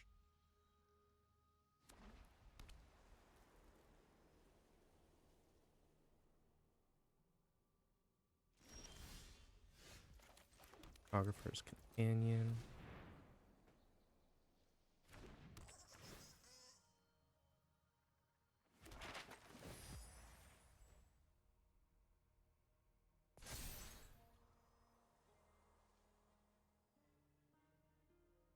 I'm gonna say they have probably instant speed removal.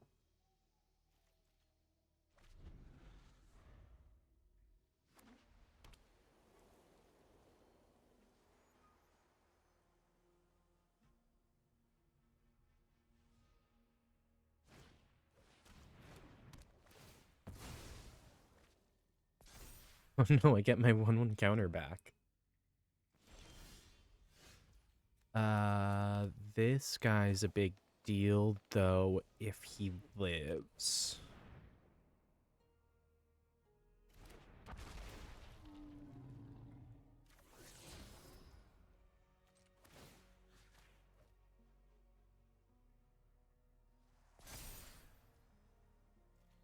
I think they might have the -5/-5 or -10/-10 spell.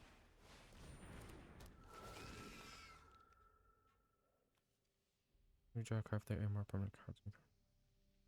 Oh. Are they playing Orzhov Descent?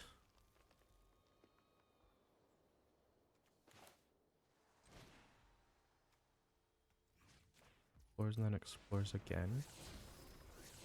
Yike.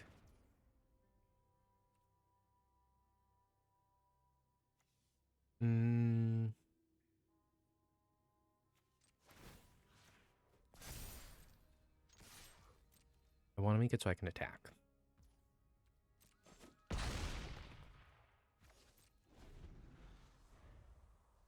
Because I think I want to try to Brackish Blunder the Revenant.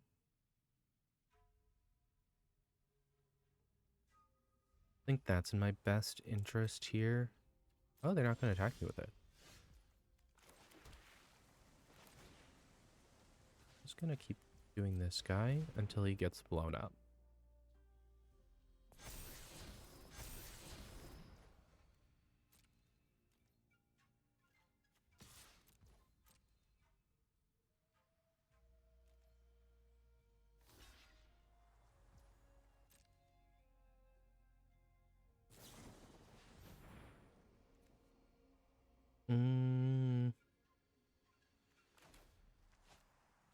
Either way, I kill their Revenant, but I lose my Axe Jaw at the same time.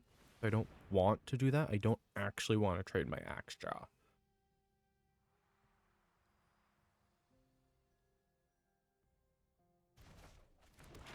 which is kind of sad. It means I have to take the 4.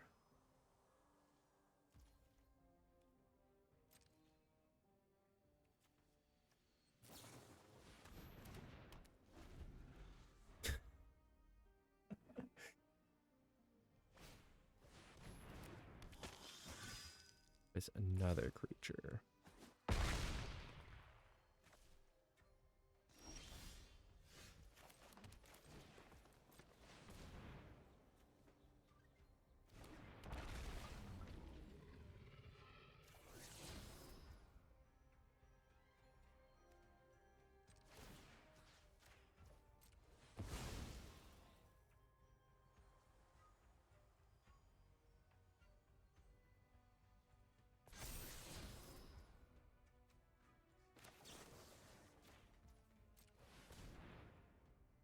I want to make them try to sack it now.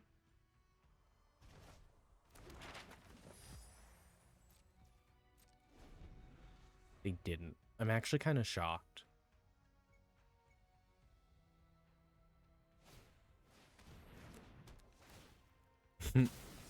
Fair enough. I suppose I set myself up for that. I fought so hard over my 1 creature. And I'm also getting this turn.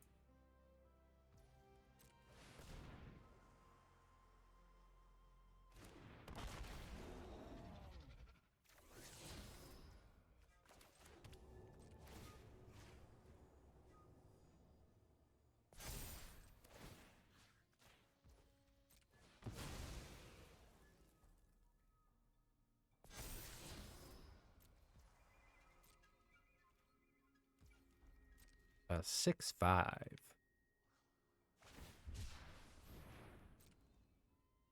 Chonky.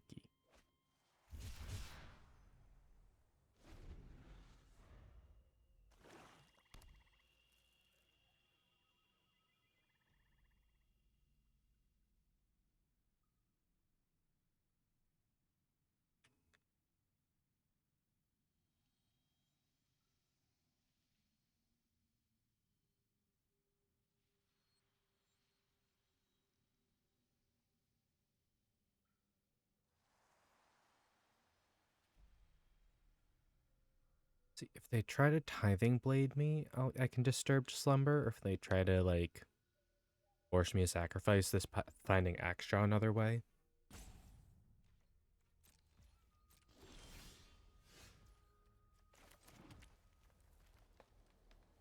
I need 3 up, which gives me 5.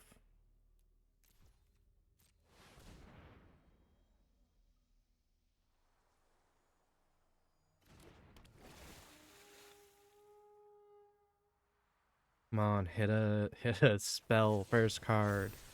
Okay, I hit a spell second card. I'll take it.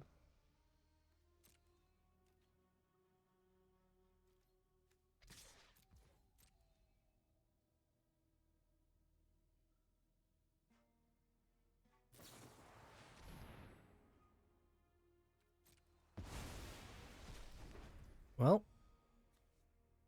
that kind of sucks.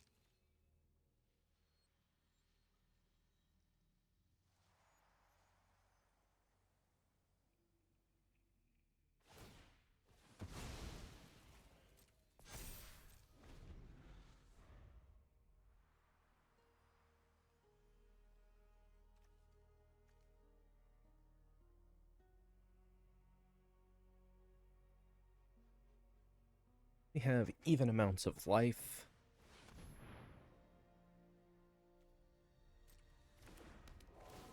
And for each card you put on top of your library, they lose life for it.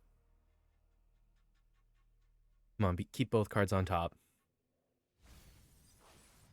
Oh, they did keep 1, though.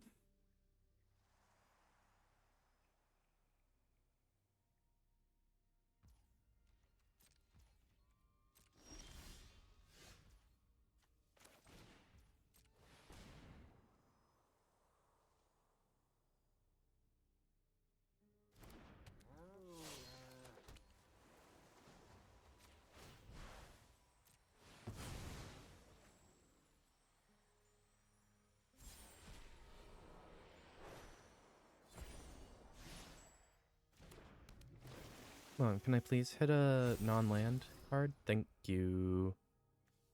Actually, now that I know that I have a non-land card there, I will not worry about trying to play Disturbed Slumber and will instead beef things up.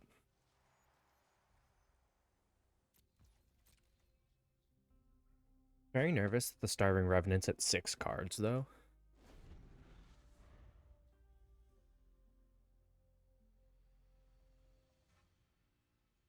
They're probably looking to get 7 into Graveyard before sacking their cave.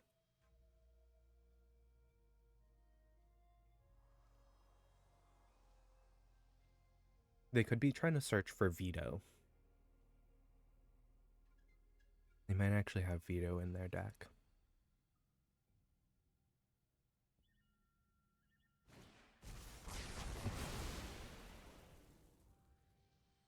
Okay.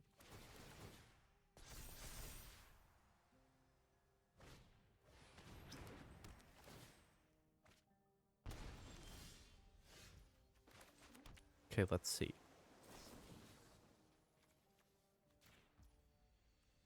Four.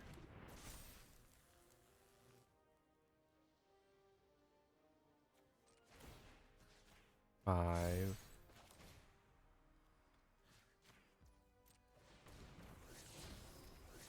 Ouch.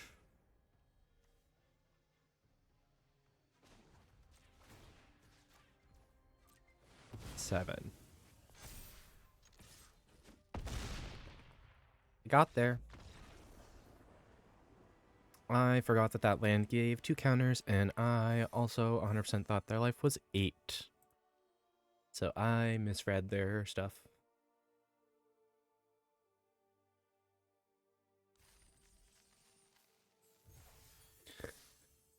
So I'm now at 3-2.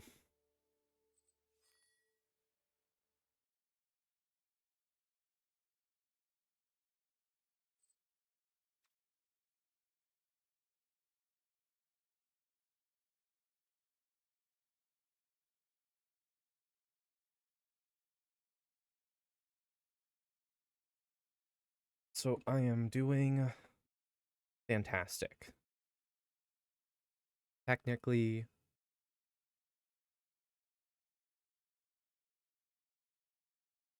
I just need to get not a lot of flyers faced in this next match. Because going 4-2 will feel nice. I think it's 5, and I get more gems than it takes gems to enter. It might be 6 of 7 wins, though. I know you just get maxed out at 7 wins. Once you win 7, you get kicked out with your prizes. At least I think you get just kicked out. If not, I'll just play another match just to drive someone else's win count up.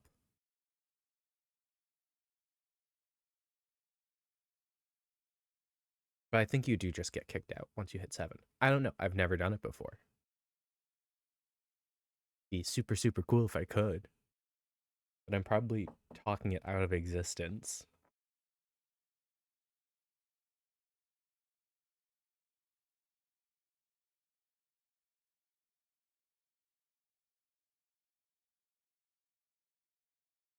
Ooh, excuse me.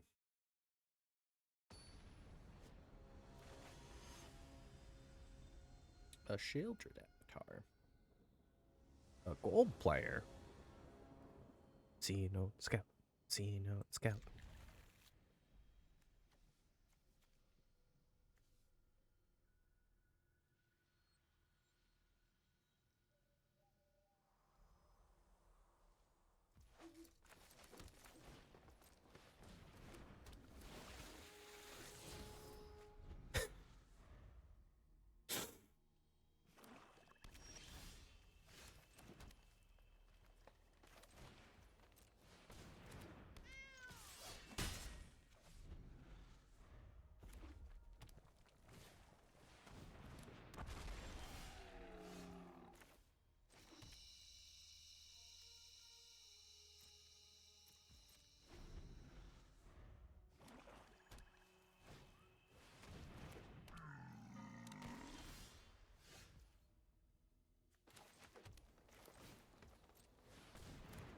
see your dinosaur and I counter my own.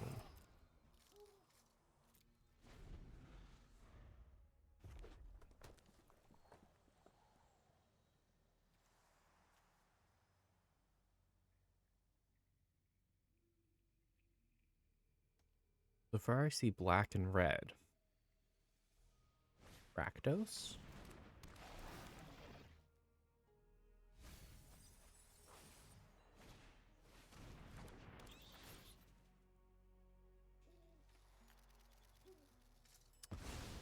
Yep.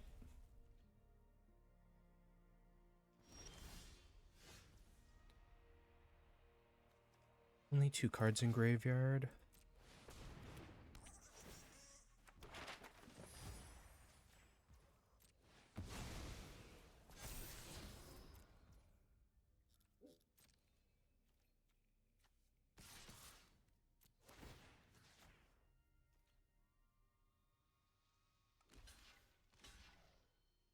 Beautiful.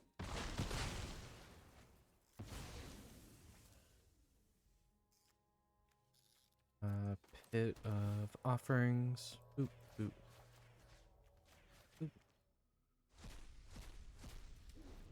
My lands.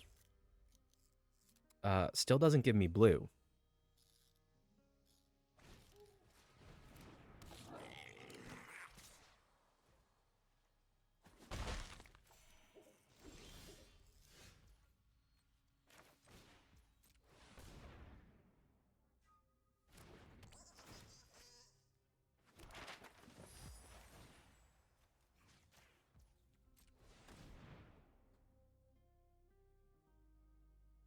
Kill spell?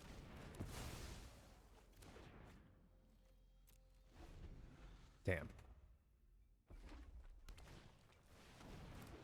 Am I gonna die to a flyer again?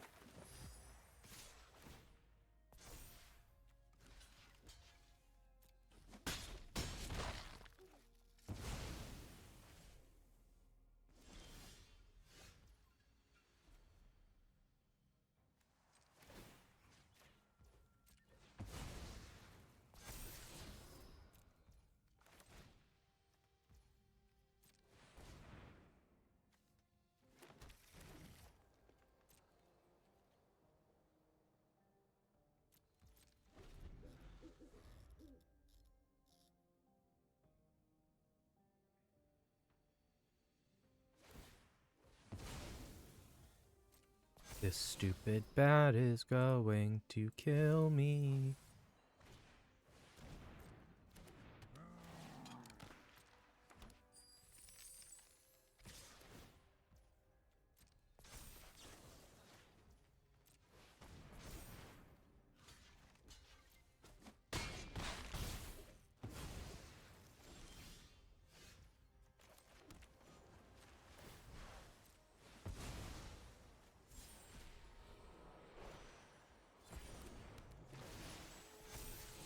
And it becomes the 4-2 version.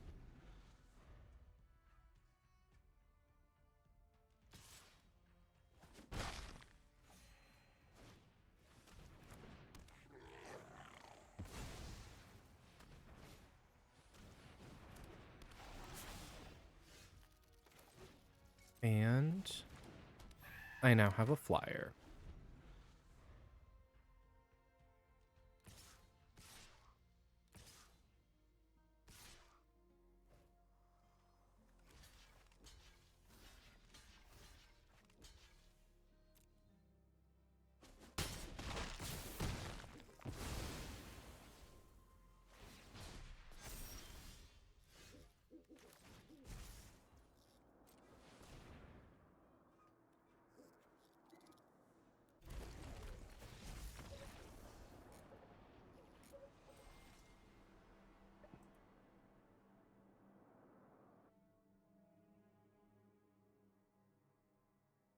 Flyers. They suck. But I will take a 3-3 rather than 0-3. Realistically. Bat Colony, Millennium Calendar. I believe I have most of the set currently. Ooh, another mythic wild card. That's good. I just used one the other day. Exactly. Ancient one. What does the store have for me?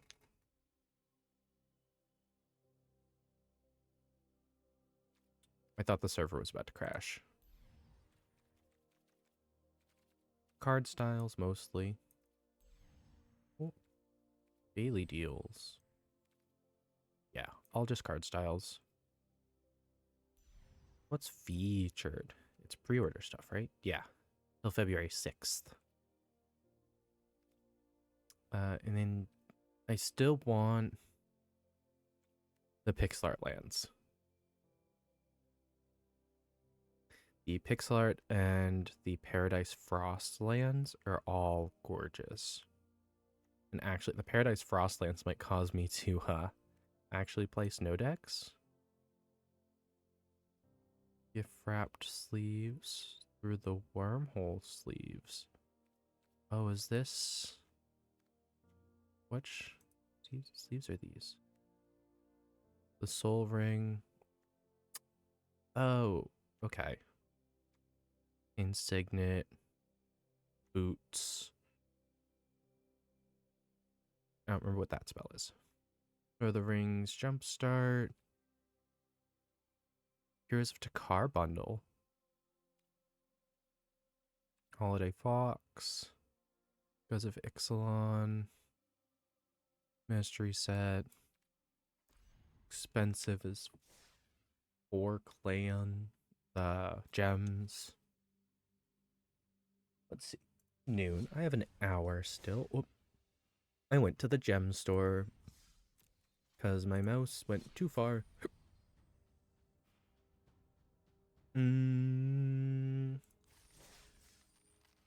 This is 5,000 gems.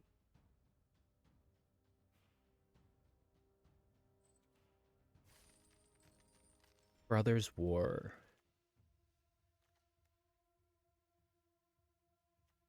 I could try to run artifacts. Test your metal against my metal. Let's see who wins. Do I go for Temur artifact?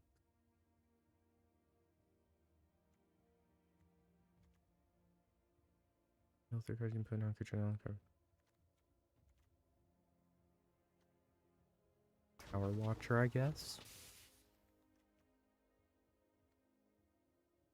Draw 2 cards and star a card, create a Power Stone.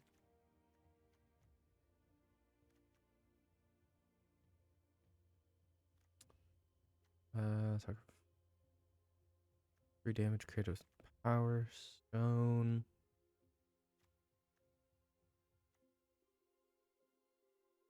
Counter spell. Oh, I have 1 of the 3. So now I have 2 of the 3.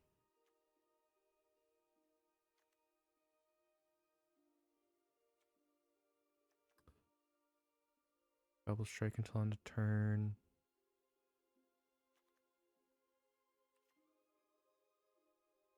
Enchant an artifact, make it a 4/4.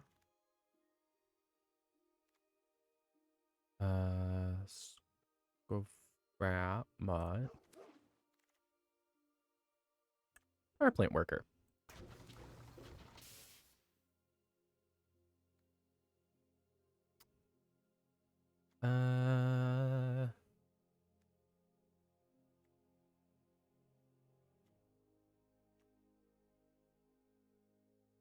Coastal Bulwark will get its buff. Untap.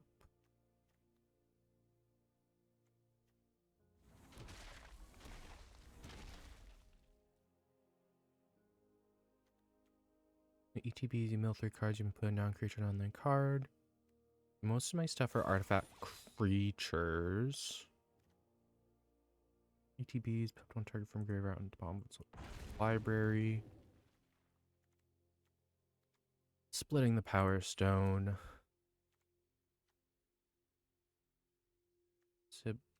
Mine worker.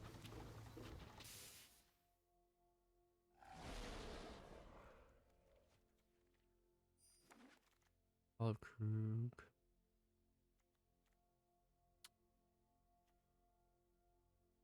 Dragon Engine.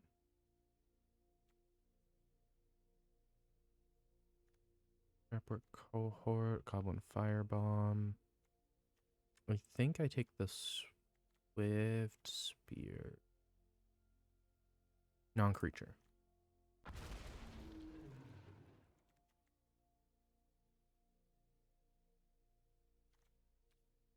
It won't hurt me a ton, but it should punish opponents pretty badly.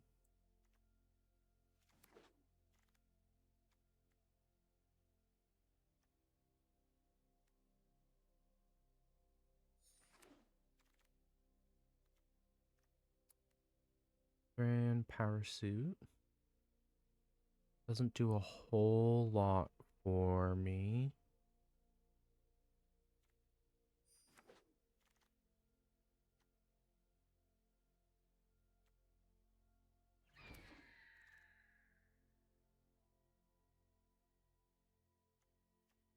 Whirling Strike.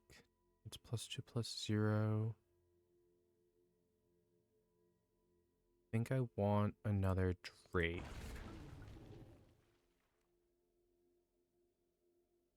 Bone Saw's good.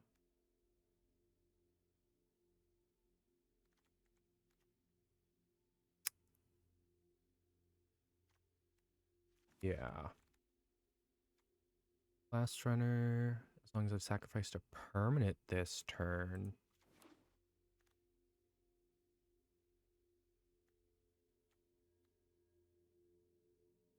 Gain control of something till end of turn. Raise the ground. I guess. Ivory Tower, if I can get a lot of cards in hand.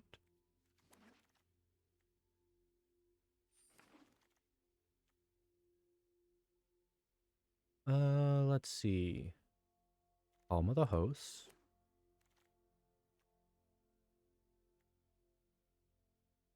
This guy.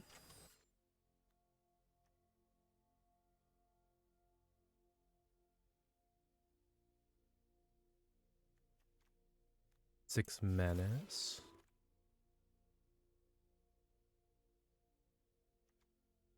Sacrifice a creature, deals damage equal to any target, or another mine worker. I'll take the draw to discard. What does this do? Turn target non-land permanent to its owner's hand. Not bad. We draw a second card each turn.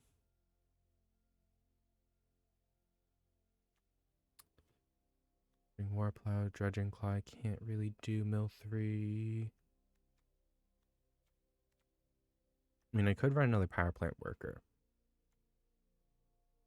Enter the battlefield tapped, create a tap Power Stone token. I think I'm going to go with the power plant worker. Onulet needs white. This needs green. Enchant artifact or creature. Tap enchanted permanent doesn't become untapped during its controller's untapped step. Yeah. Mightstone's animation. Evil Agent can get bigger.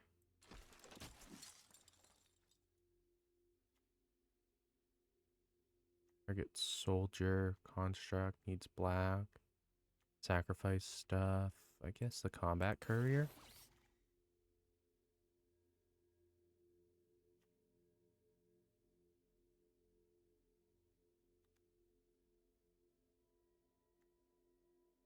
So much just to draw cards. 7 mana. But is this because you can use Power Stones for this? I don't know. Take that guy. Take the Whirling Strike. An adept. Sibling rivalry.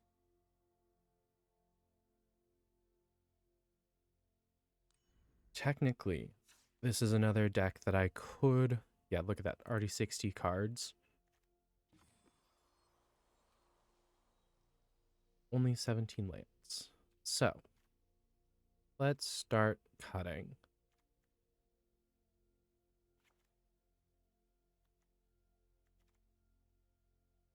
You start opponent, destroy target land that player controls, follow each creature they control.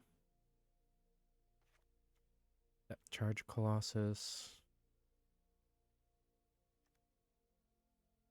The mine workers are nice. They give me life. The power plant workers buff themselves.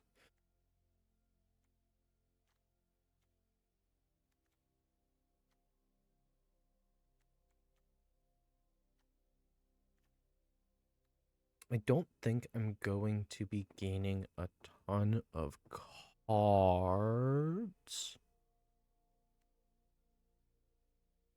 2 tap Power Stones. If the sacked artifact was legendary, draw a card. I don't have a ton of legendary artifacts to sack.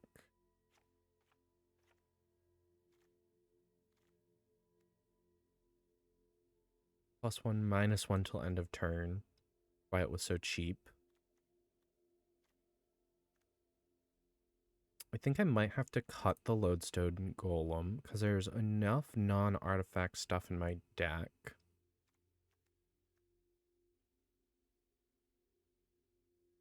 Having a counter is always nice. The Bonesaw I can get rid of.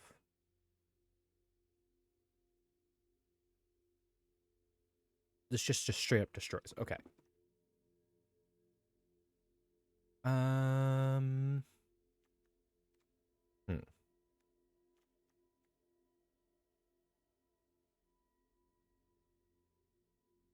I mean, this allows me to filter all of my Power Stones. Energy Refractor is kind of a ridiculous card in that way.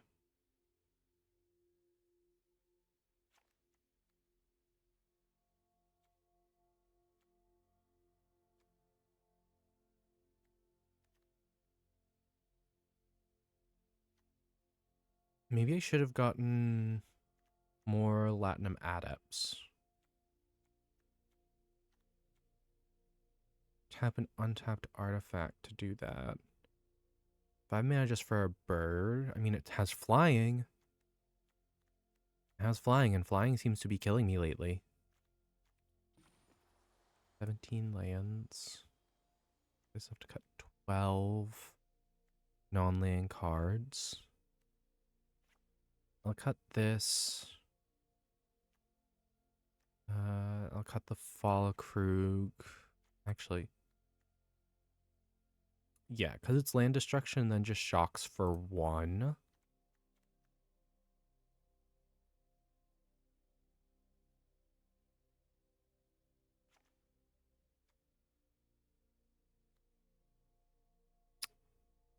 Looking at how much card draw I actually still have, I'm not going to get rid of the Ivory Tower.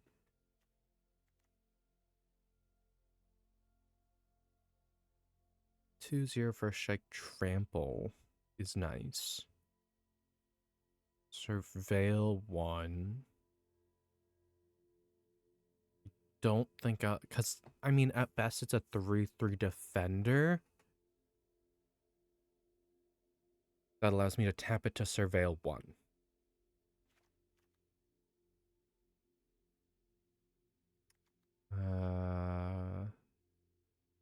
Retire artifact. If its mana value is 1 or less, draw a card.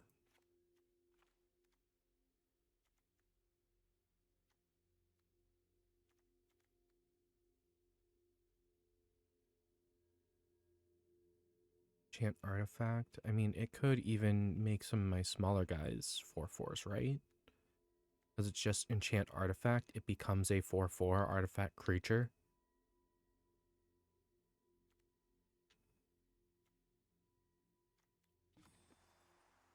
I might just add a couple lands in and call it 50.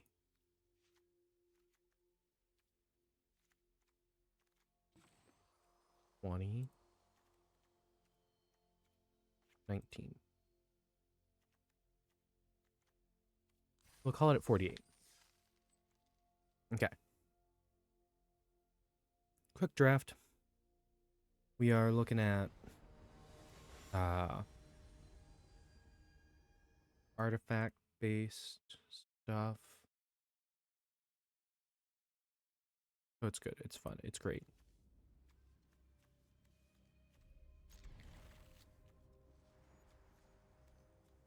I mean, I can Ivory Tower turn 1. Allowing me to gain 1 life at beginning of upkeep.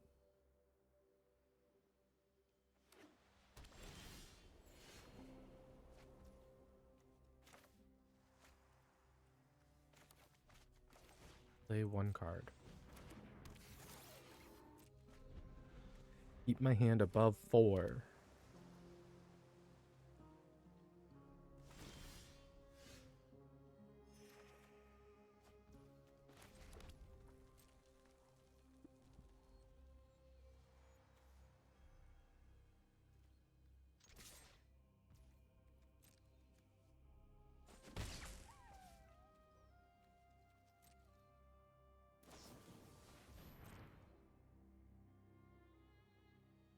Yeah, because I can sack it to draw a card at any time.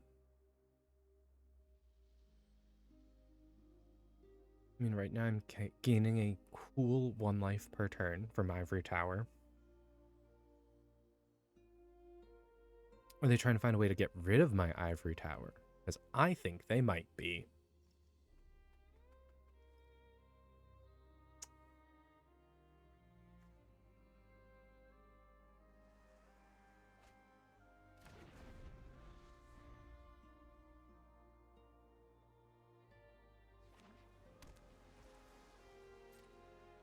I hope I don't get, like, yelled at for using this music, because it's not, like, my choice.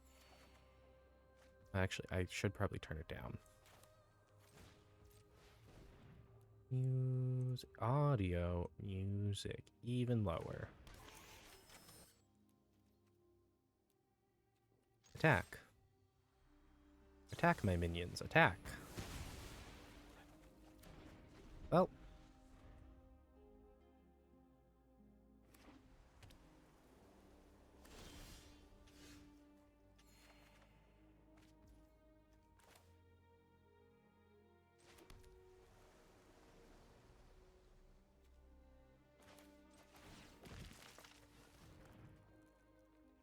Can you do that more times?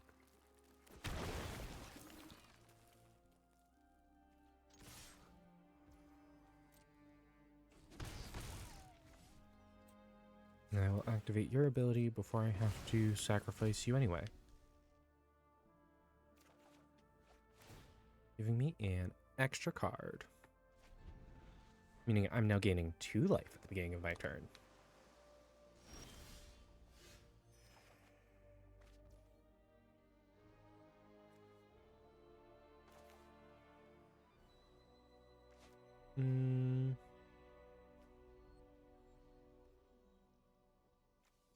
So much of my stuff is instant speed.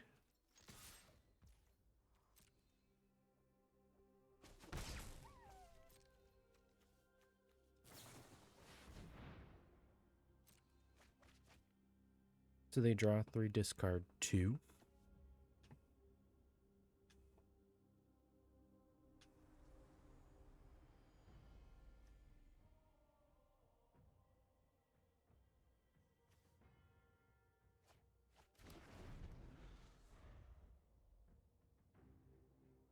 Yeah, because I want to be able to play Stern Lesson.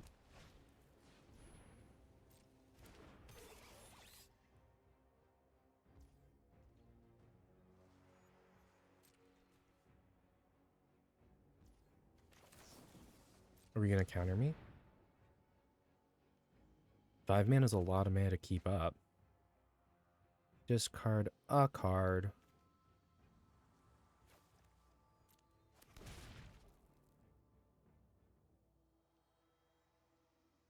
So I'm going to gain 3 life here.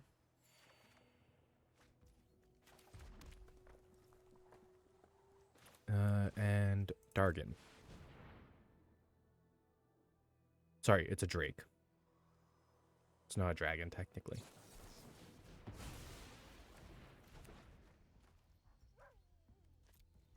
Here we go.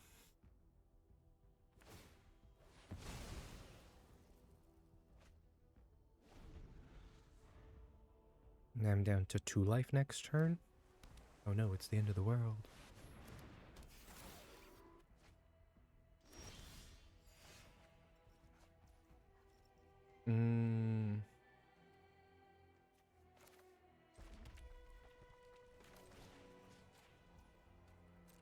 What if I would like that? I would.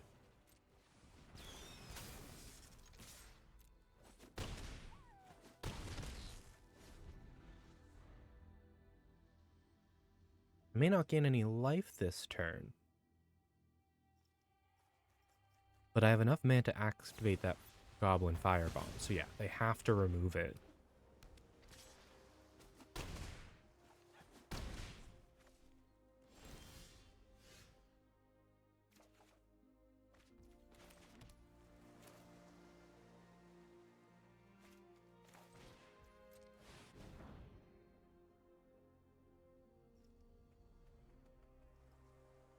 Eight Vigilance Ward 4.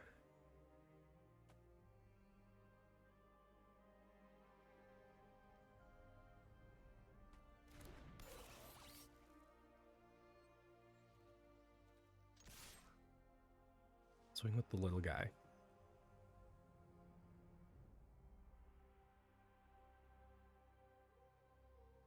I also failed. I remembered to bring my coffee to my desk, but not my water.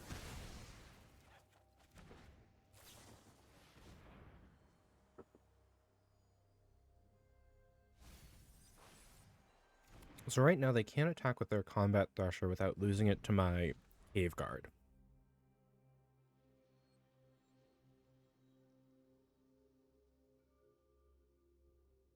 Also just the fact that that gives me 8 mana when it dies. Just gives its 8 mana back. Sundering Titan. So they're hitting 2 of my lands and their planes.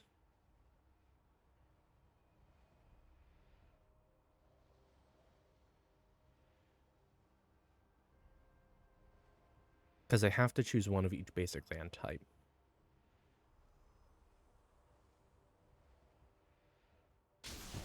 That does set me back on mana. But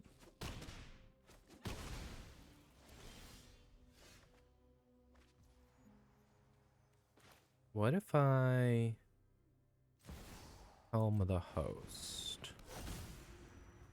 I'm very sad I couldn't Helm of the Host and equip it. But yeah, I mean, I can attack. It's not going to do anything.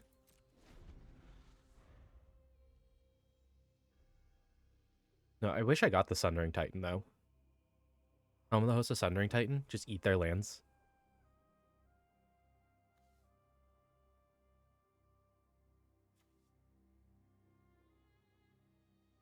Though eating my second source of blue means I can't cast Urza's Rebuff.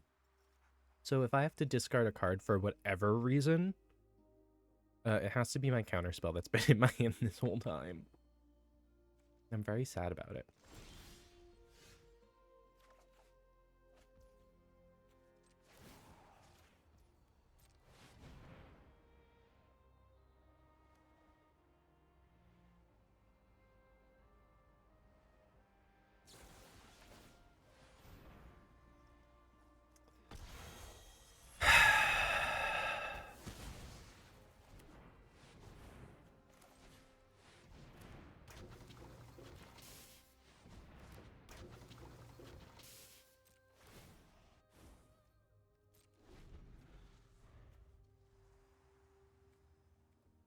It's fine. Everything's fine.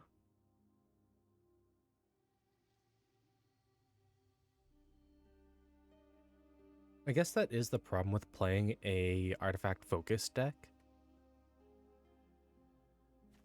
Is that artifact removal is fairly common.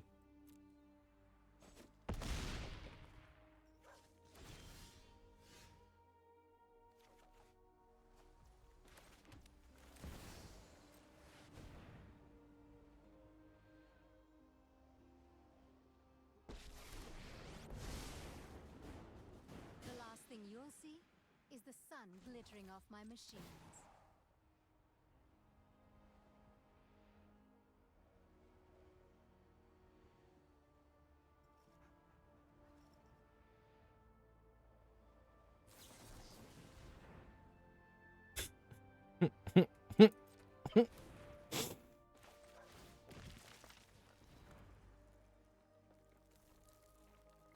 Gonna do this one, you're gonna carry this one too.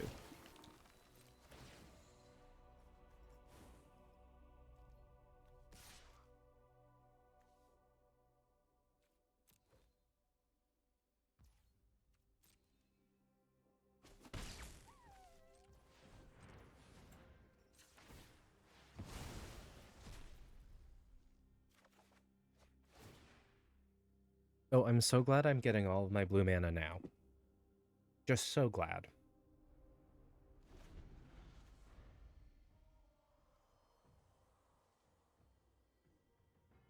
Also, rips a Healy, because I'm gonna get double removaled.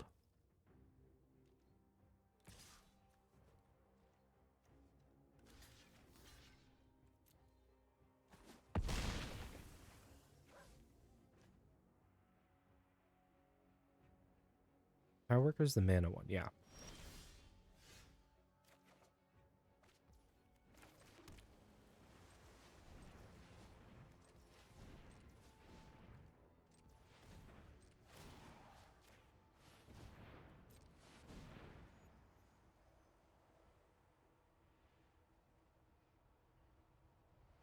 Are we gonna remove this one too?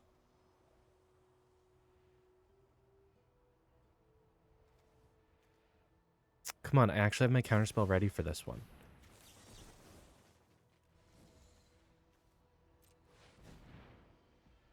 I'm gonna be really upset because they absolutely have another counterspell in hand. Because they're playing Azorius. Look at that, the same spell and everything. Wow, this game sucks for me. Put that at the bottom. Decline. Everything is fine.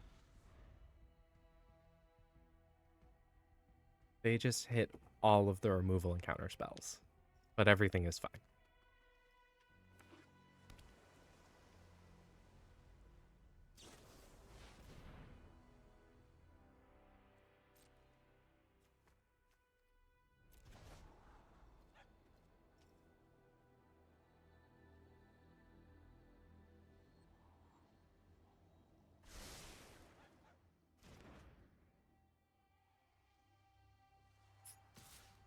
There goes Saheeli. I'm scrapping this battle.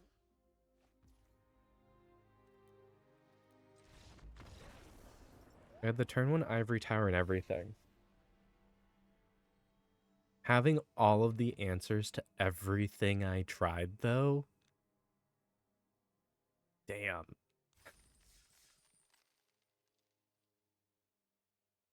Talk about a bad matchup.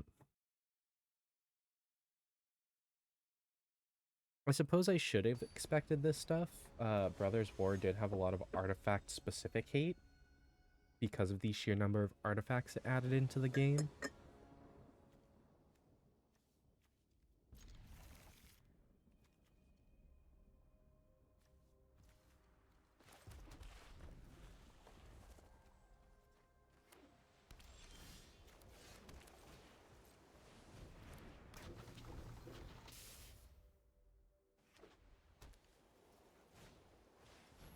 The Elsewhere Flask.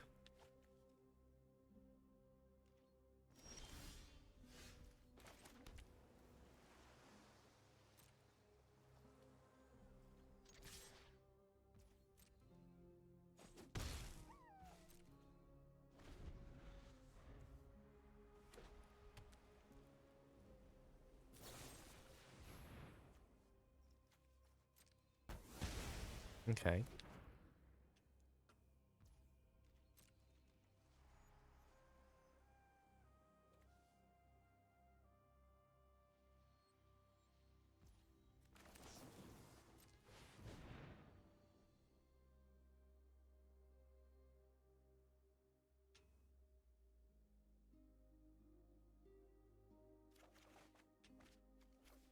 Oh my gods. Okay. Gonna do this one. And actually, I could use Mightstone's animation on my Power Stone next turn. Swing at them with 2 4/4s.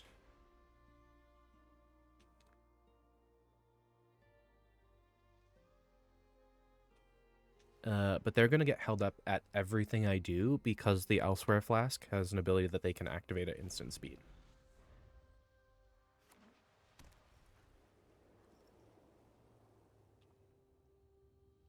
I also just noticed that my opponent's name is Evil Tesla. I kinda love it.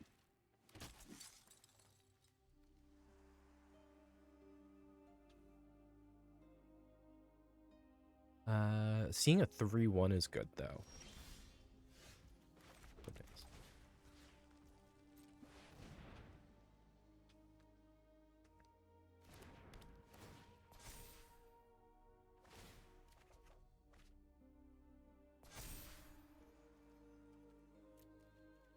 So many lands.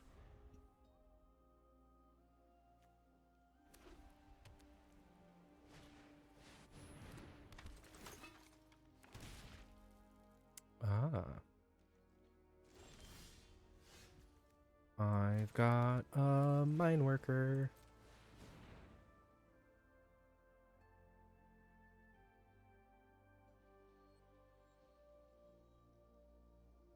He's weak, though. So what am I gonna do? Make him a 4/4.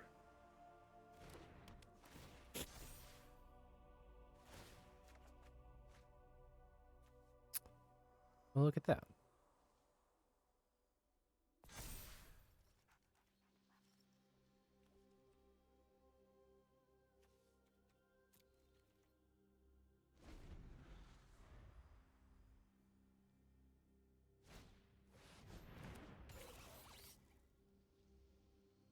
Making their artifacts cheaper. Are they doing mono white artifacts?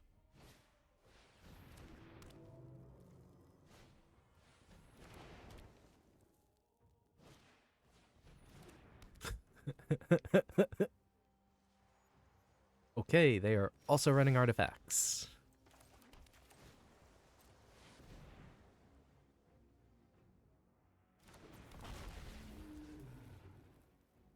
My graveyard. My mine worker.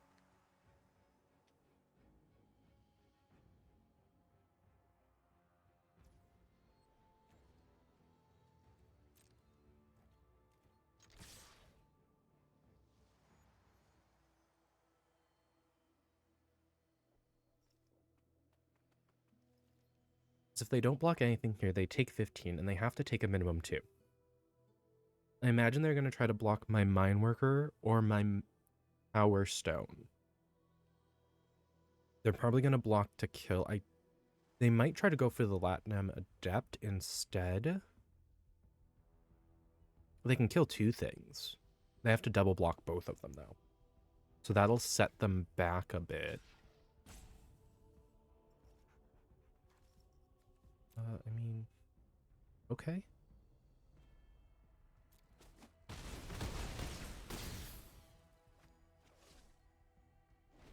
I still deal 11 damage to them, so I'm pretty okay with that.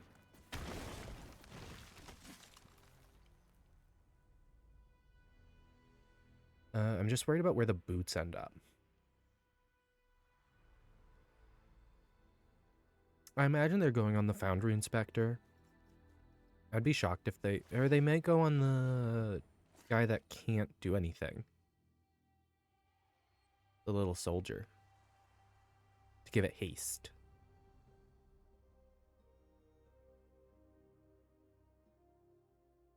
That way they can at least swing at me for 11 damage again.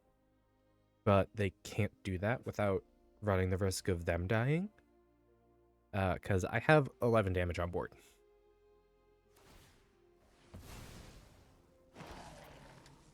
Yeah, because that runs them out of mana, so they can't pay the 1 to get that guy to attack.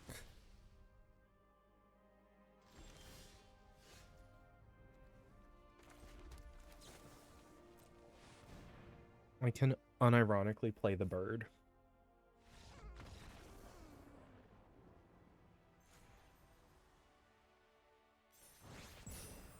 I've ranked up. Yeah, so lower number is better. If we're in 4s. 1-1. 1 win, 1 loss.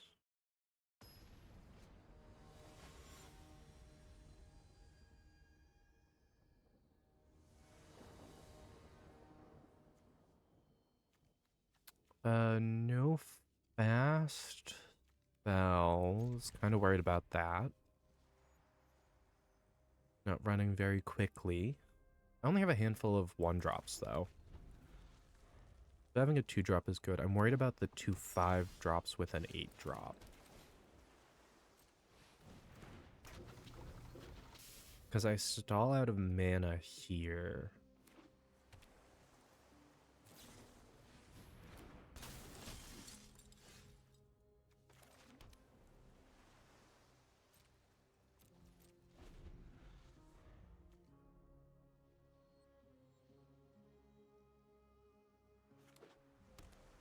Hoping they don't buff that ambush paratrooper.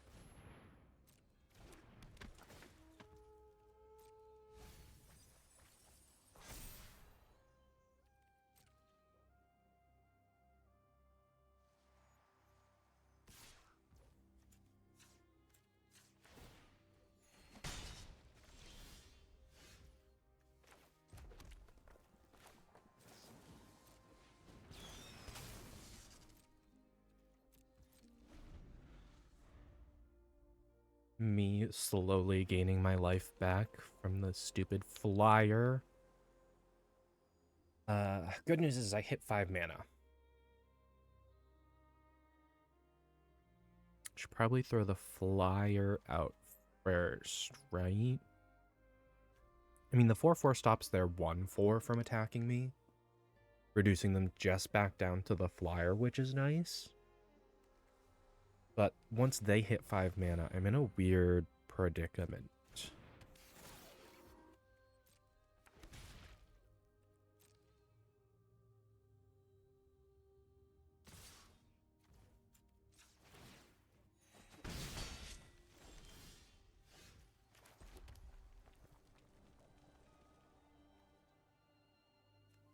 I go for the flyer.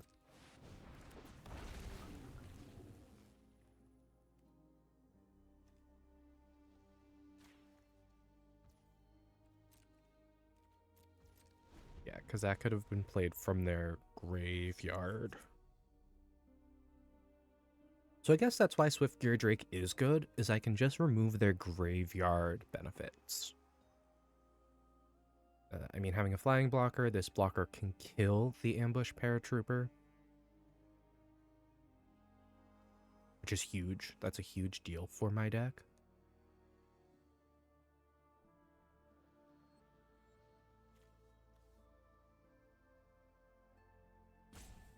I have 2 of the 3 workers, 1 on the battlefield, 1 in my hand. I can also use Mightstone's animation to just make the mine worker bigger, or make the goblin firebomb bigger, but I think I want to save the firebomb to actually be the removal spell that it is. And it's just a pretty little artifact for now. It's a shiny. I like my shinies. I'm like a crow.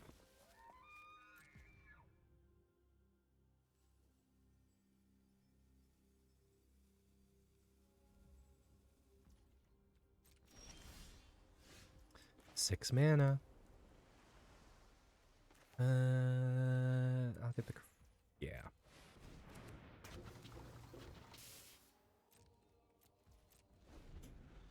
It also means that next time they get to their end step, I should start tapping the mine worker like crazy. I mean, at this point, I can just keep tapping it. I don't need to worry about blockers as much. Unless they're just going to blow up my power plant worker. That changes things very quickly.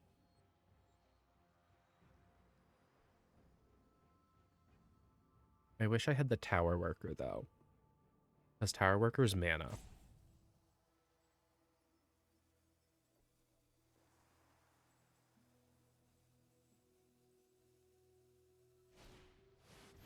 Oh, hey, look. It's a power plant worker.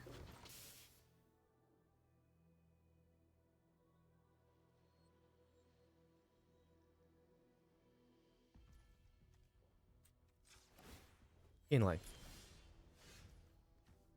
I see your power plant worker and raise you 2 power plant workers.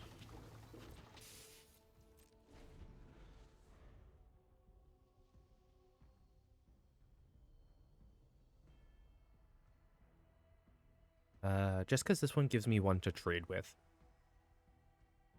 I wish I had a land instead of the second power plant worker, but that's also okay, I guess. It just makes me want to turn my Swift Gear into a 4/4, though. The temptation is really there now.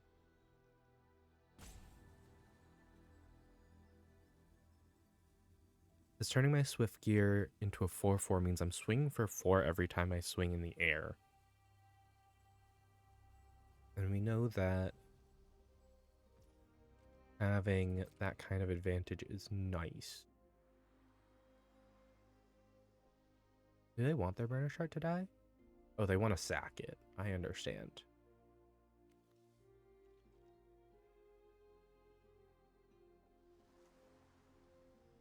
No matter what they do, I'm going to tap my mine worker here.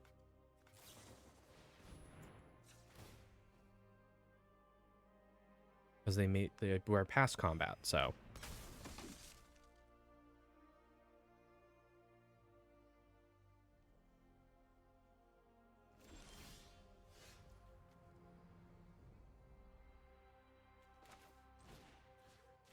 Make it an angel.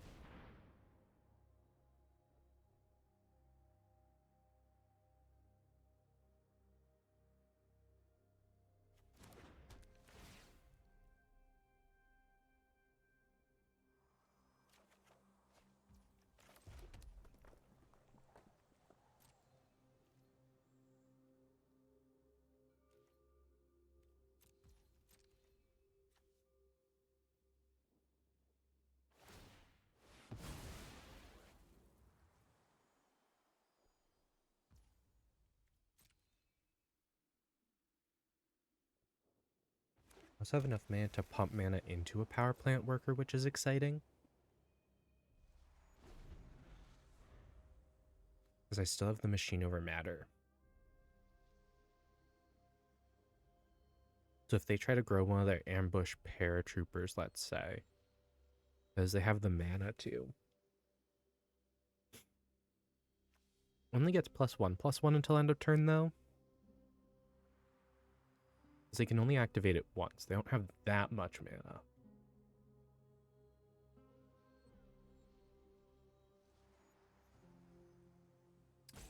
I want to look something up. Because I think it's why all the cards are so bad. Can you use power stones to pay for activated abilities?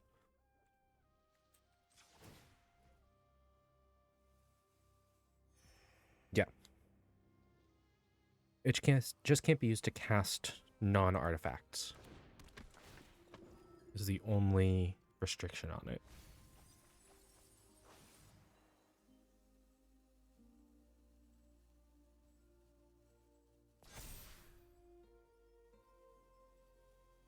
But that's why everything has like ridiculously expensive abilities.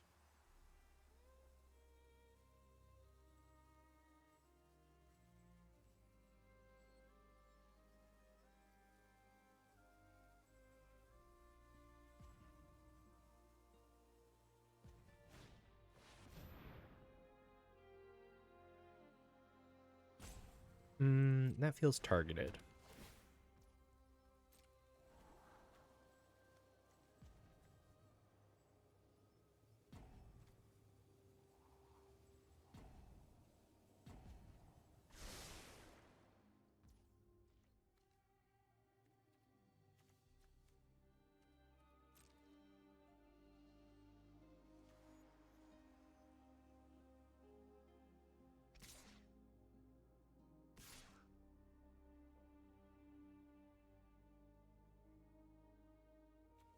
So I think I'm gonna pop the prison sentence off.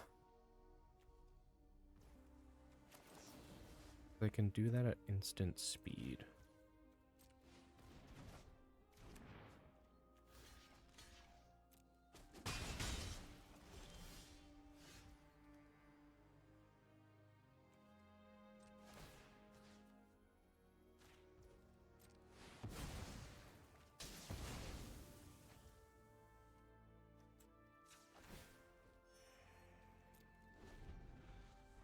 I should have swung in with the 4. Because they're just going to prison sentence my Swift Gear again. I suppose I'm just waiting for 1 more mana.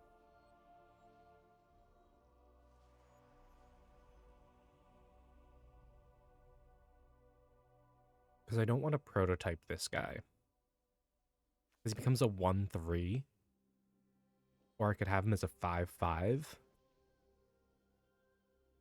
And I prefer the 5/5 base. I could have done something fun with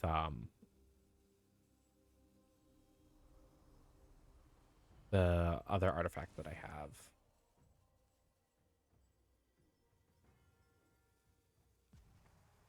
The masky thing. The helm. Helm of the Host. That's what it's called. I didn't even have to look it up yet. Wow, prison sentence on my Swift Gear Drake? Who would have thought? Surely not I.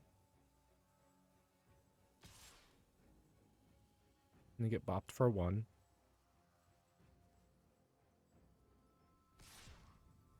Ah, we're throwing other things at me.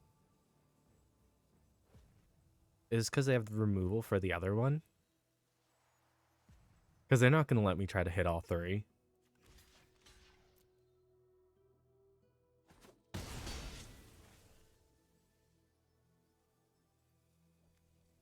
I guess I'll just take a trade, though. They don't have a way to get this power plant worker off the board. Oh. It's showing my deck.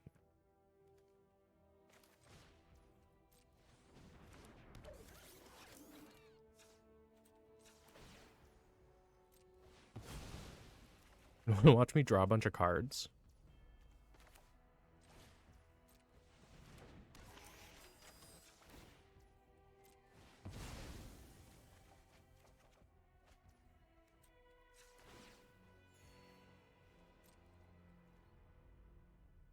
Because that's all I did.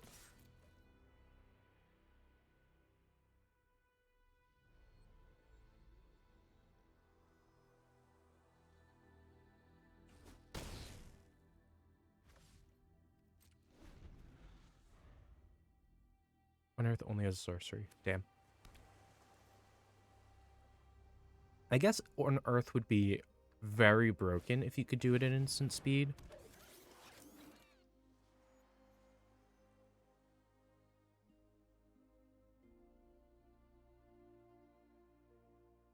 Come on, I need 1 mana. I really want this 1 mana now.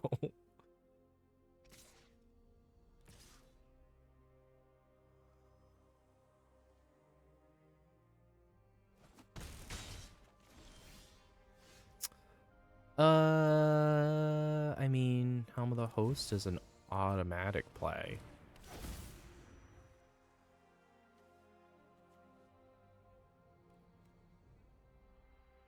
I need something that can block the flyer. I'm gonna try to hope that it lasts long enough that I can do the fun Helm of the Host thing.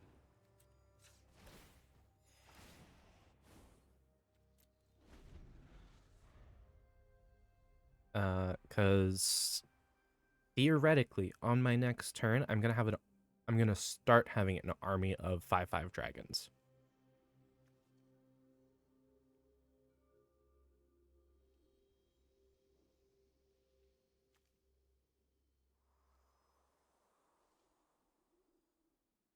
I mean, I could just make a bunch of 2/4s. There's nothing that says I can't. In fact, the 2/4s are probably going to be safer the entire time. Spotter Thopter. Thop, thop, thop, thop, thop. 5 mana.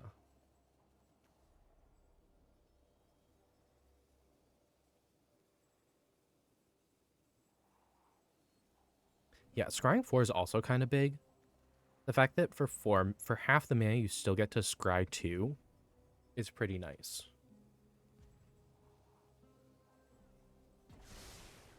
Costs 8 plain. Oh, I guess this one does as well. Guess we got a lot of 8s because we got these guys.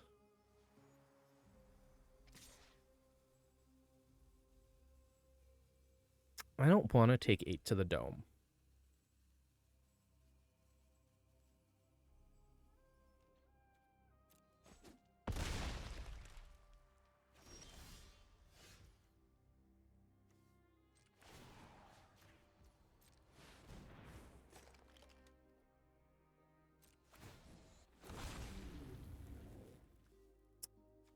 That's dumb.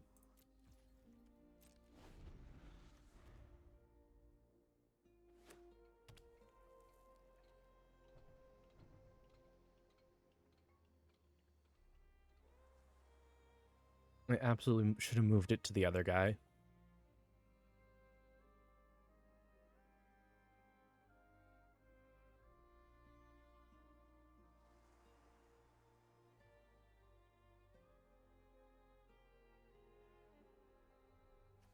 I mean, I could free combat courier, Helm of the Host it.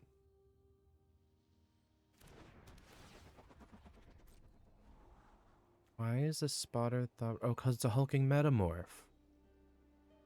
I was like, why is this guy a 7/7 when the other one's a 4/5? It's not a spotter thopter. Man, imagine if I had that one extra mana that I needed.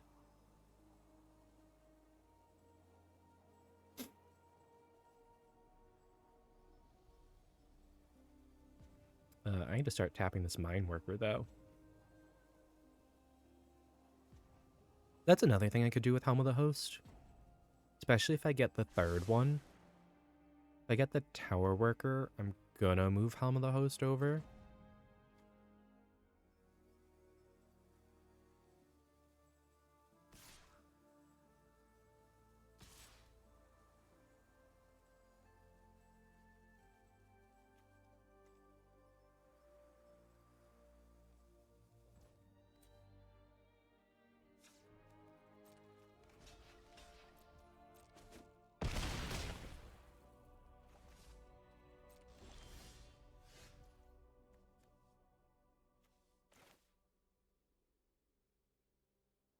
I'm so upset. I don't have enough mana to do both.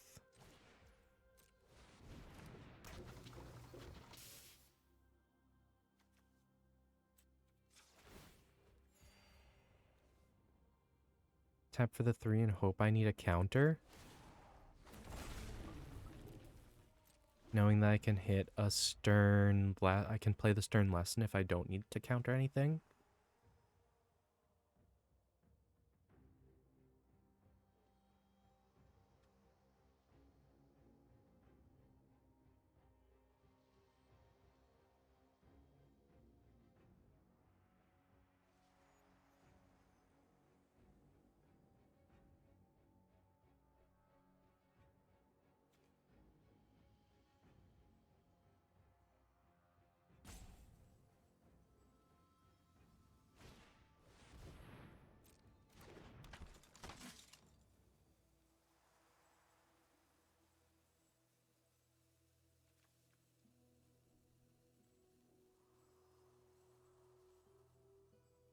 Forever ago, when I had the option to, I should have returned Swift Gear Drake to my hand, not their prison sentence.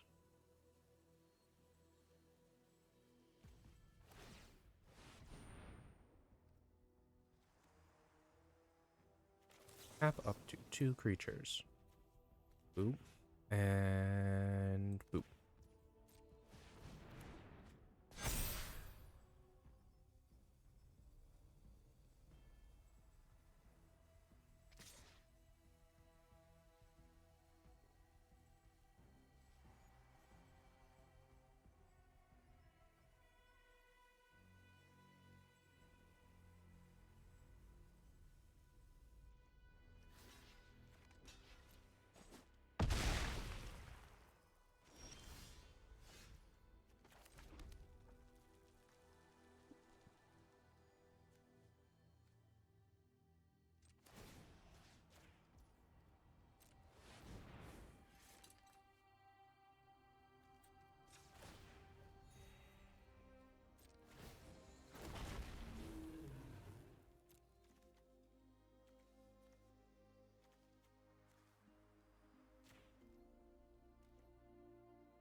don't have anything with vigilance.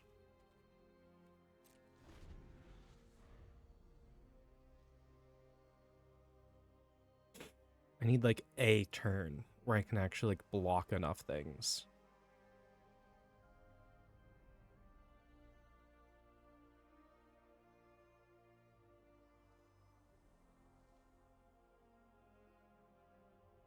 The problem is until I can get the prison sentence gone, do anything.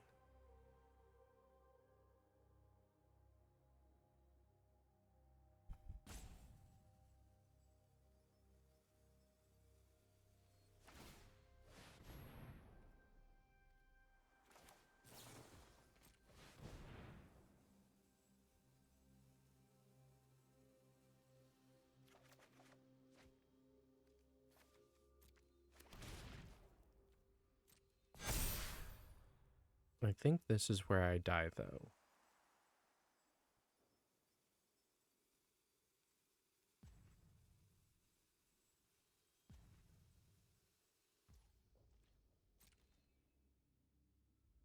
Because I don't think I can actually stop enough from tokens.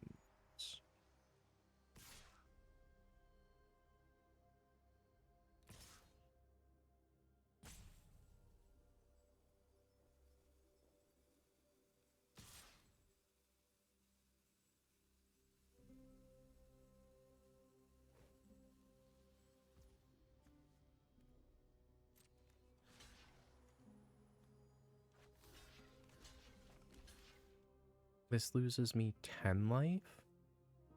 Alternatively, I can just do this and I only lose 8.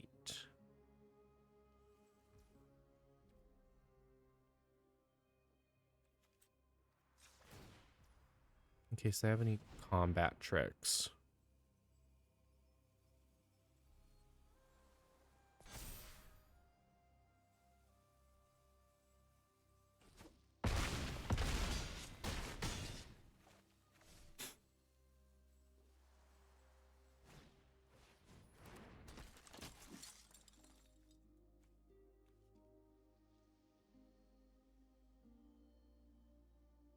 Yeah, I'm in trouble.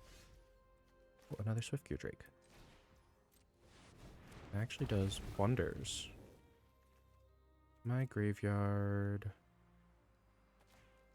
Or plan.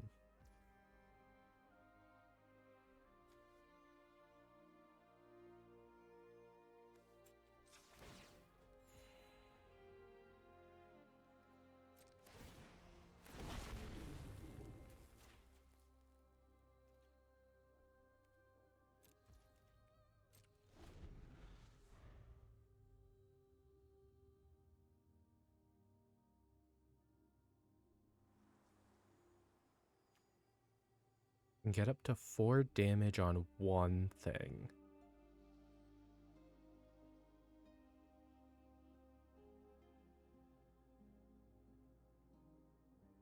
Because I don't have enough to activate Ambush Paratrooper twice.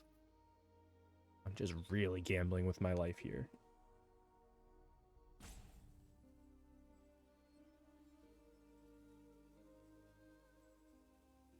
Unless they're going to pay into Third Path Savant. Because if they do to draw more cards, they won't be able to afford the Ambush Paratrooper. Though they're probably thinking I'm going to power up the Power Plant Worker, which I'm going to nuke their guy.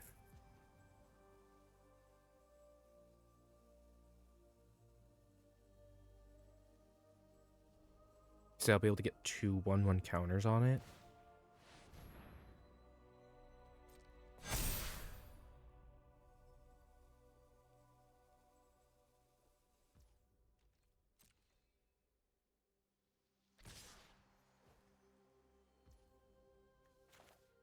Though that kills me, I'm pretty sure.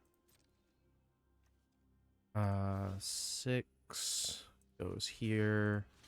That goes there. These guys gotta block the biggest things they can. Yeah, I don't gain enough. I don't have enough life to sustain this.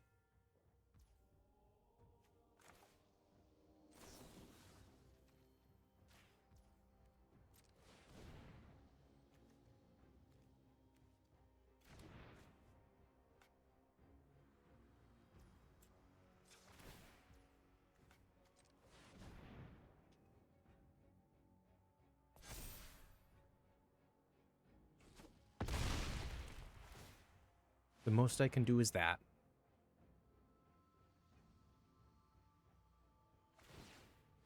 I mean, they already had me anyway. Gonna draw a card, a boot.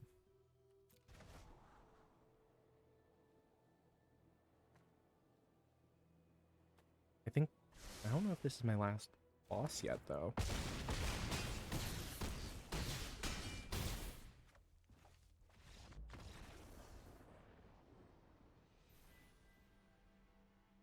You know, those big flyers were rough to deal with.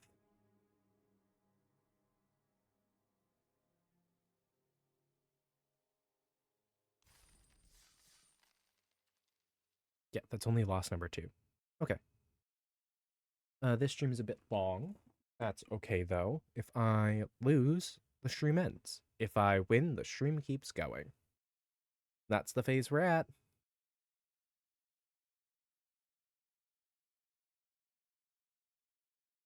Figure that's more fun than just kind of ending the stream at 1-2.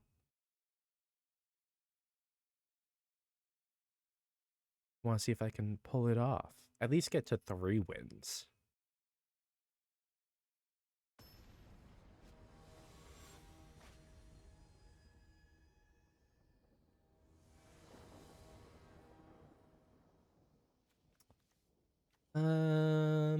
Not a thrilling hand.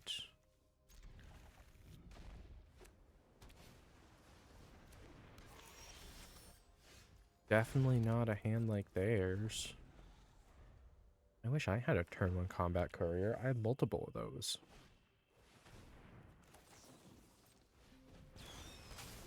Are they playing sacrifice stuff, though? Leave your graveyard.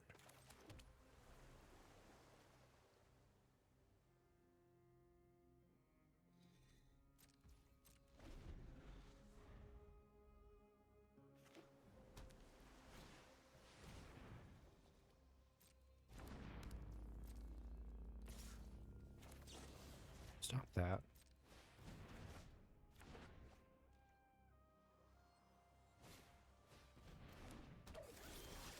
Come on. Where's all my spells? Where are my spells?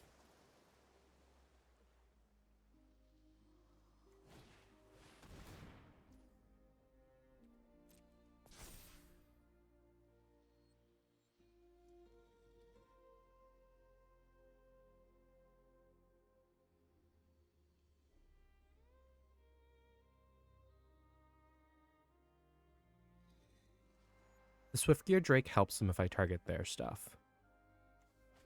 Well, I guess it wouldn't be on their turn I would be doing it. It would be on my turn.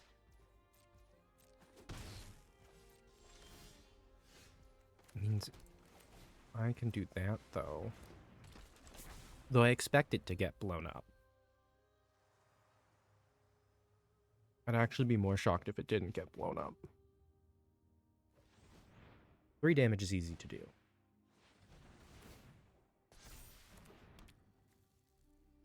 First striking gets +X+0 where X is the number of instant sorceries in your graveyard. Oh.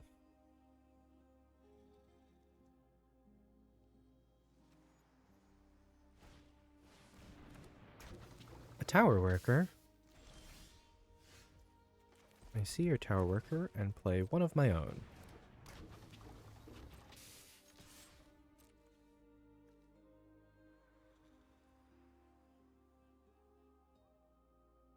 Just gonna start swinging.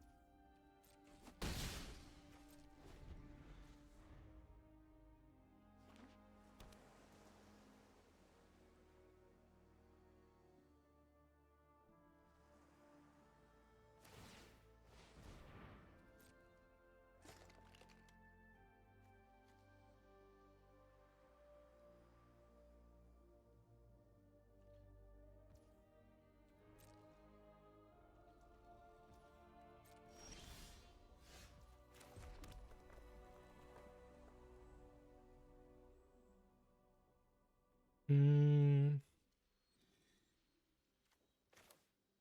just going to do that. I'm not going to tap out.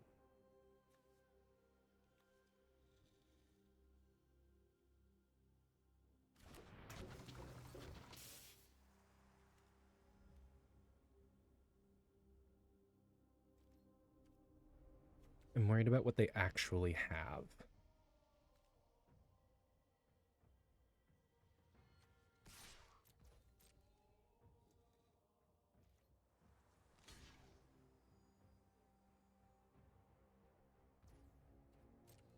Okay. Fair enough. I could give it trample, deal 5 damage to them.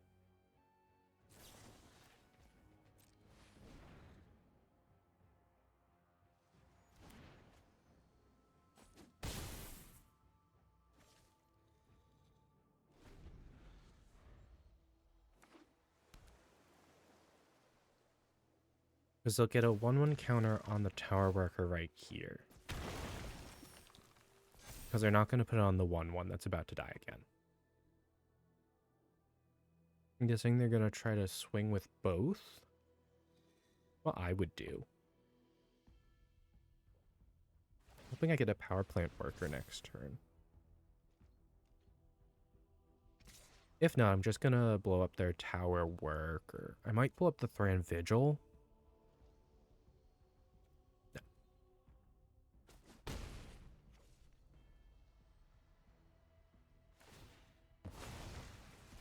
And they didn't pay the 2, so they didn't get the cards from it. Or the card. I believe it's card singular. Yeah.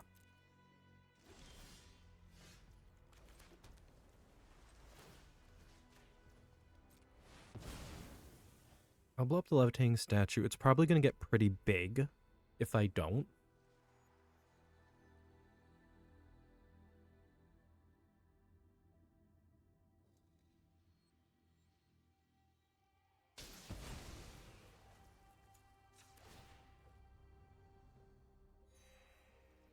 Okay. I'll take at least the 1 life, though.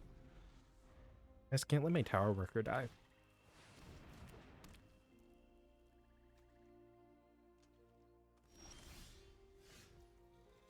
Honestly, worth.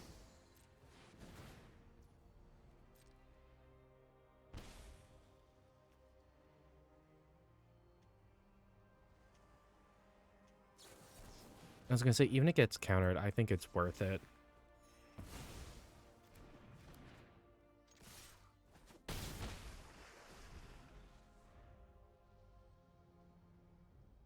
Because, I mean, there was always the off chance that it didn't get countered.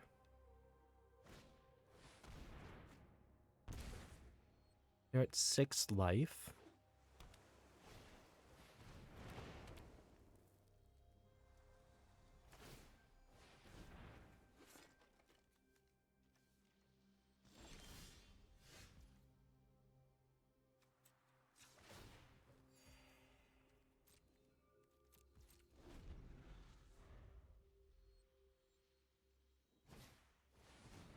Do you ever just casually have a useless card?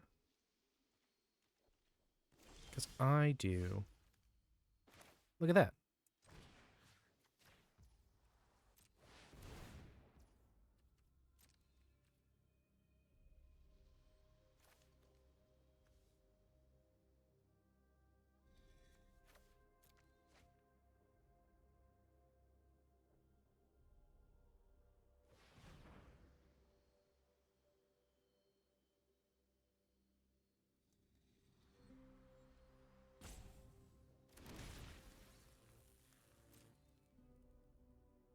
Yeah, important thing about sibling rivalry, it untaps it.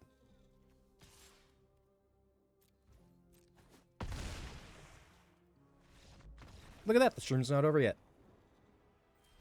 I shall continue.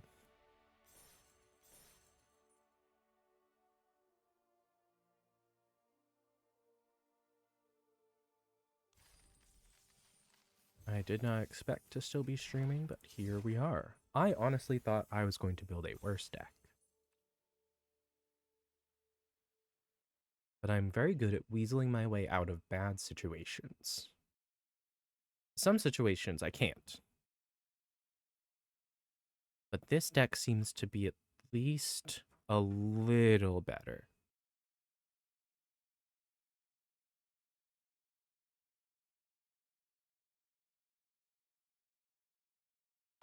I'm looking for one loss.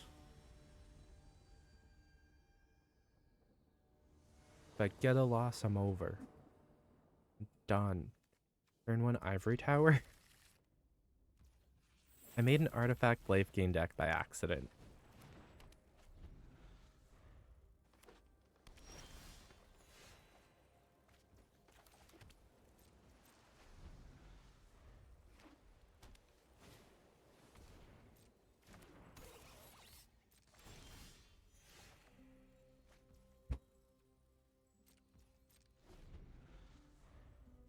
I can let the combat courier hit me.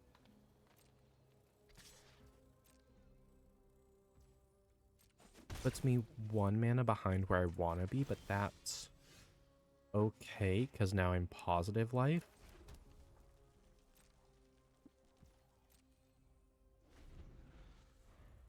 Six cards in hand, it's going to be 7.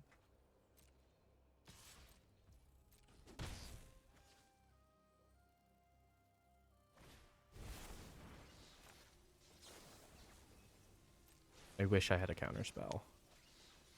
Discard a card. Yeah, I don't want to bounce anything to their hand at the moment.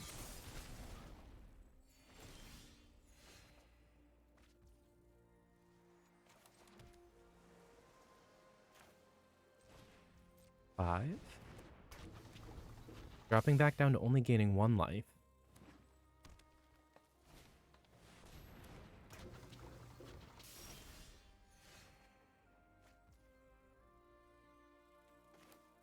I need this to play the rock.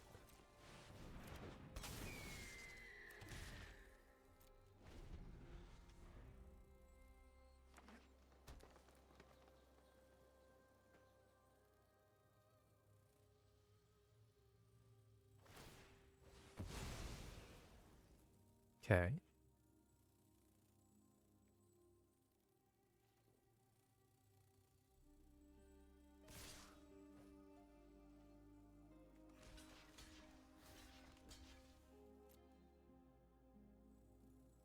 I'm assuming there's a combat trick. They left too much mana up.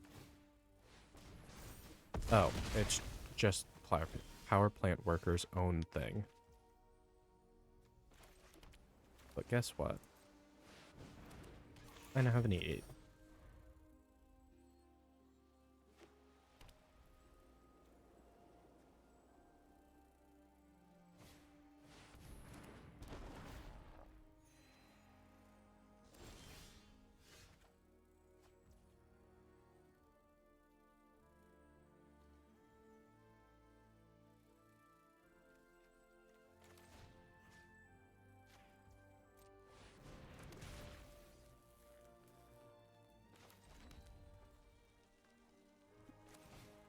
Might as well.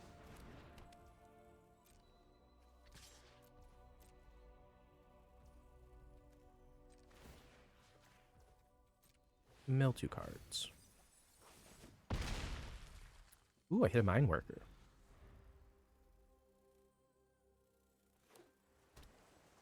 Okay, they have blue mana now. Creatures you control have cast. Whenever you cast an artifact spell with mana value 6 or greater, draw a card. Oh. I never saw this card before.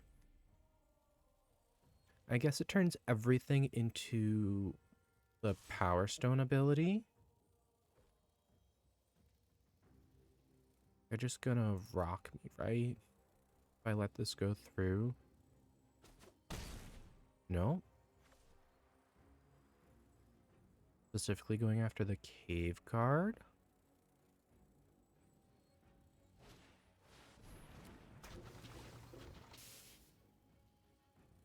Self-assembler.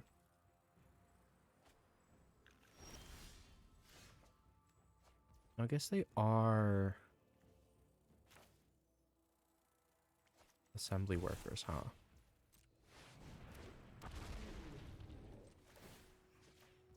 I'm gonna start milling you out. See how you feel about that. Oh, I should have swung. If they have their big things tapped down, I should absolutely be swinging.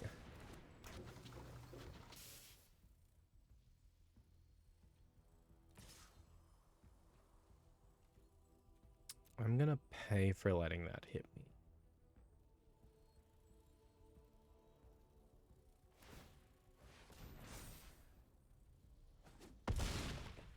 You can only get up to 6. Oh, I can put more mana into that. Ooh, a dragon.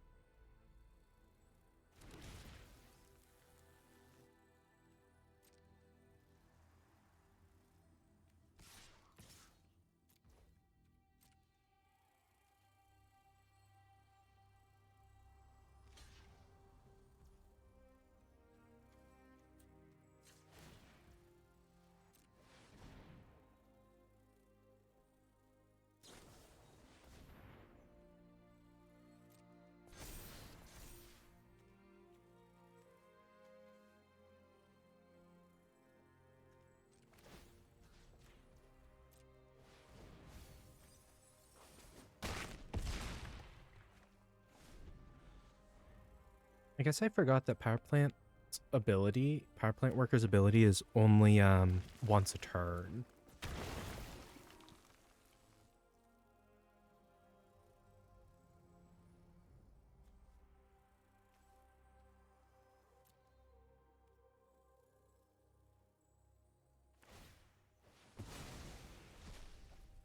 Draw a card. I need to get more cards in my hand.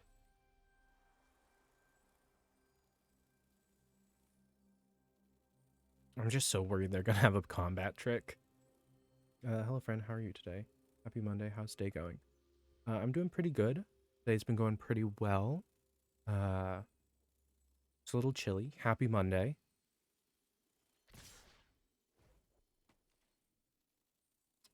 Just playing a silly card game.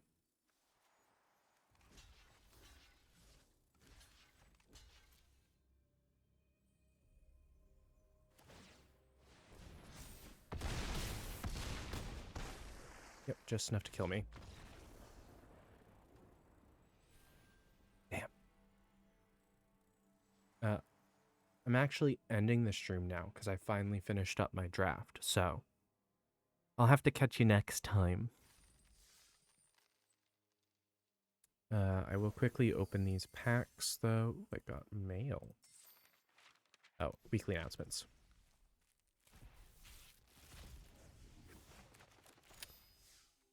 Kind of... Quicksilver Amulet. Ooh. Oh, that's gonna be so good. Weekly announcements, so I don't keep getting notification later. All right, that is it for me for this morning. I should be back later. Make sure to check my Twitter for the announcements about what I'm going live with later. And yeah, don't forget to hit the buttons to follow me here. I also have a YouTube channel. It looks like my command didn't work. Did I spell socials wrong? Or is Moobot broken? I think my bot's broken. Lame. That means I have to fix it again. Ugh, how rude. Anyway, everything is below the stream. There should be a link to both Twitter and YouTube. Go hit those buttons. Go check them out. Yeah. I will see y'all later. Bye-bye.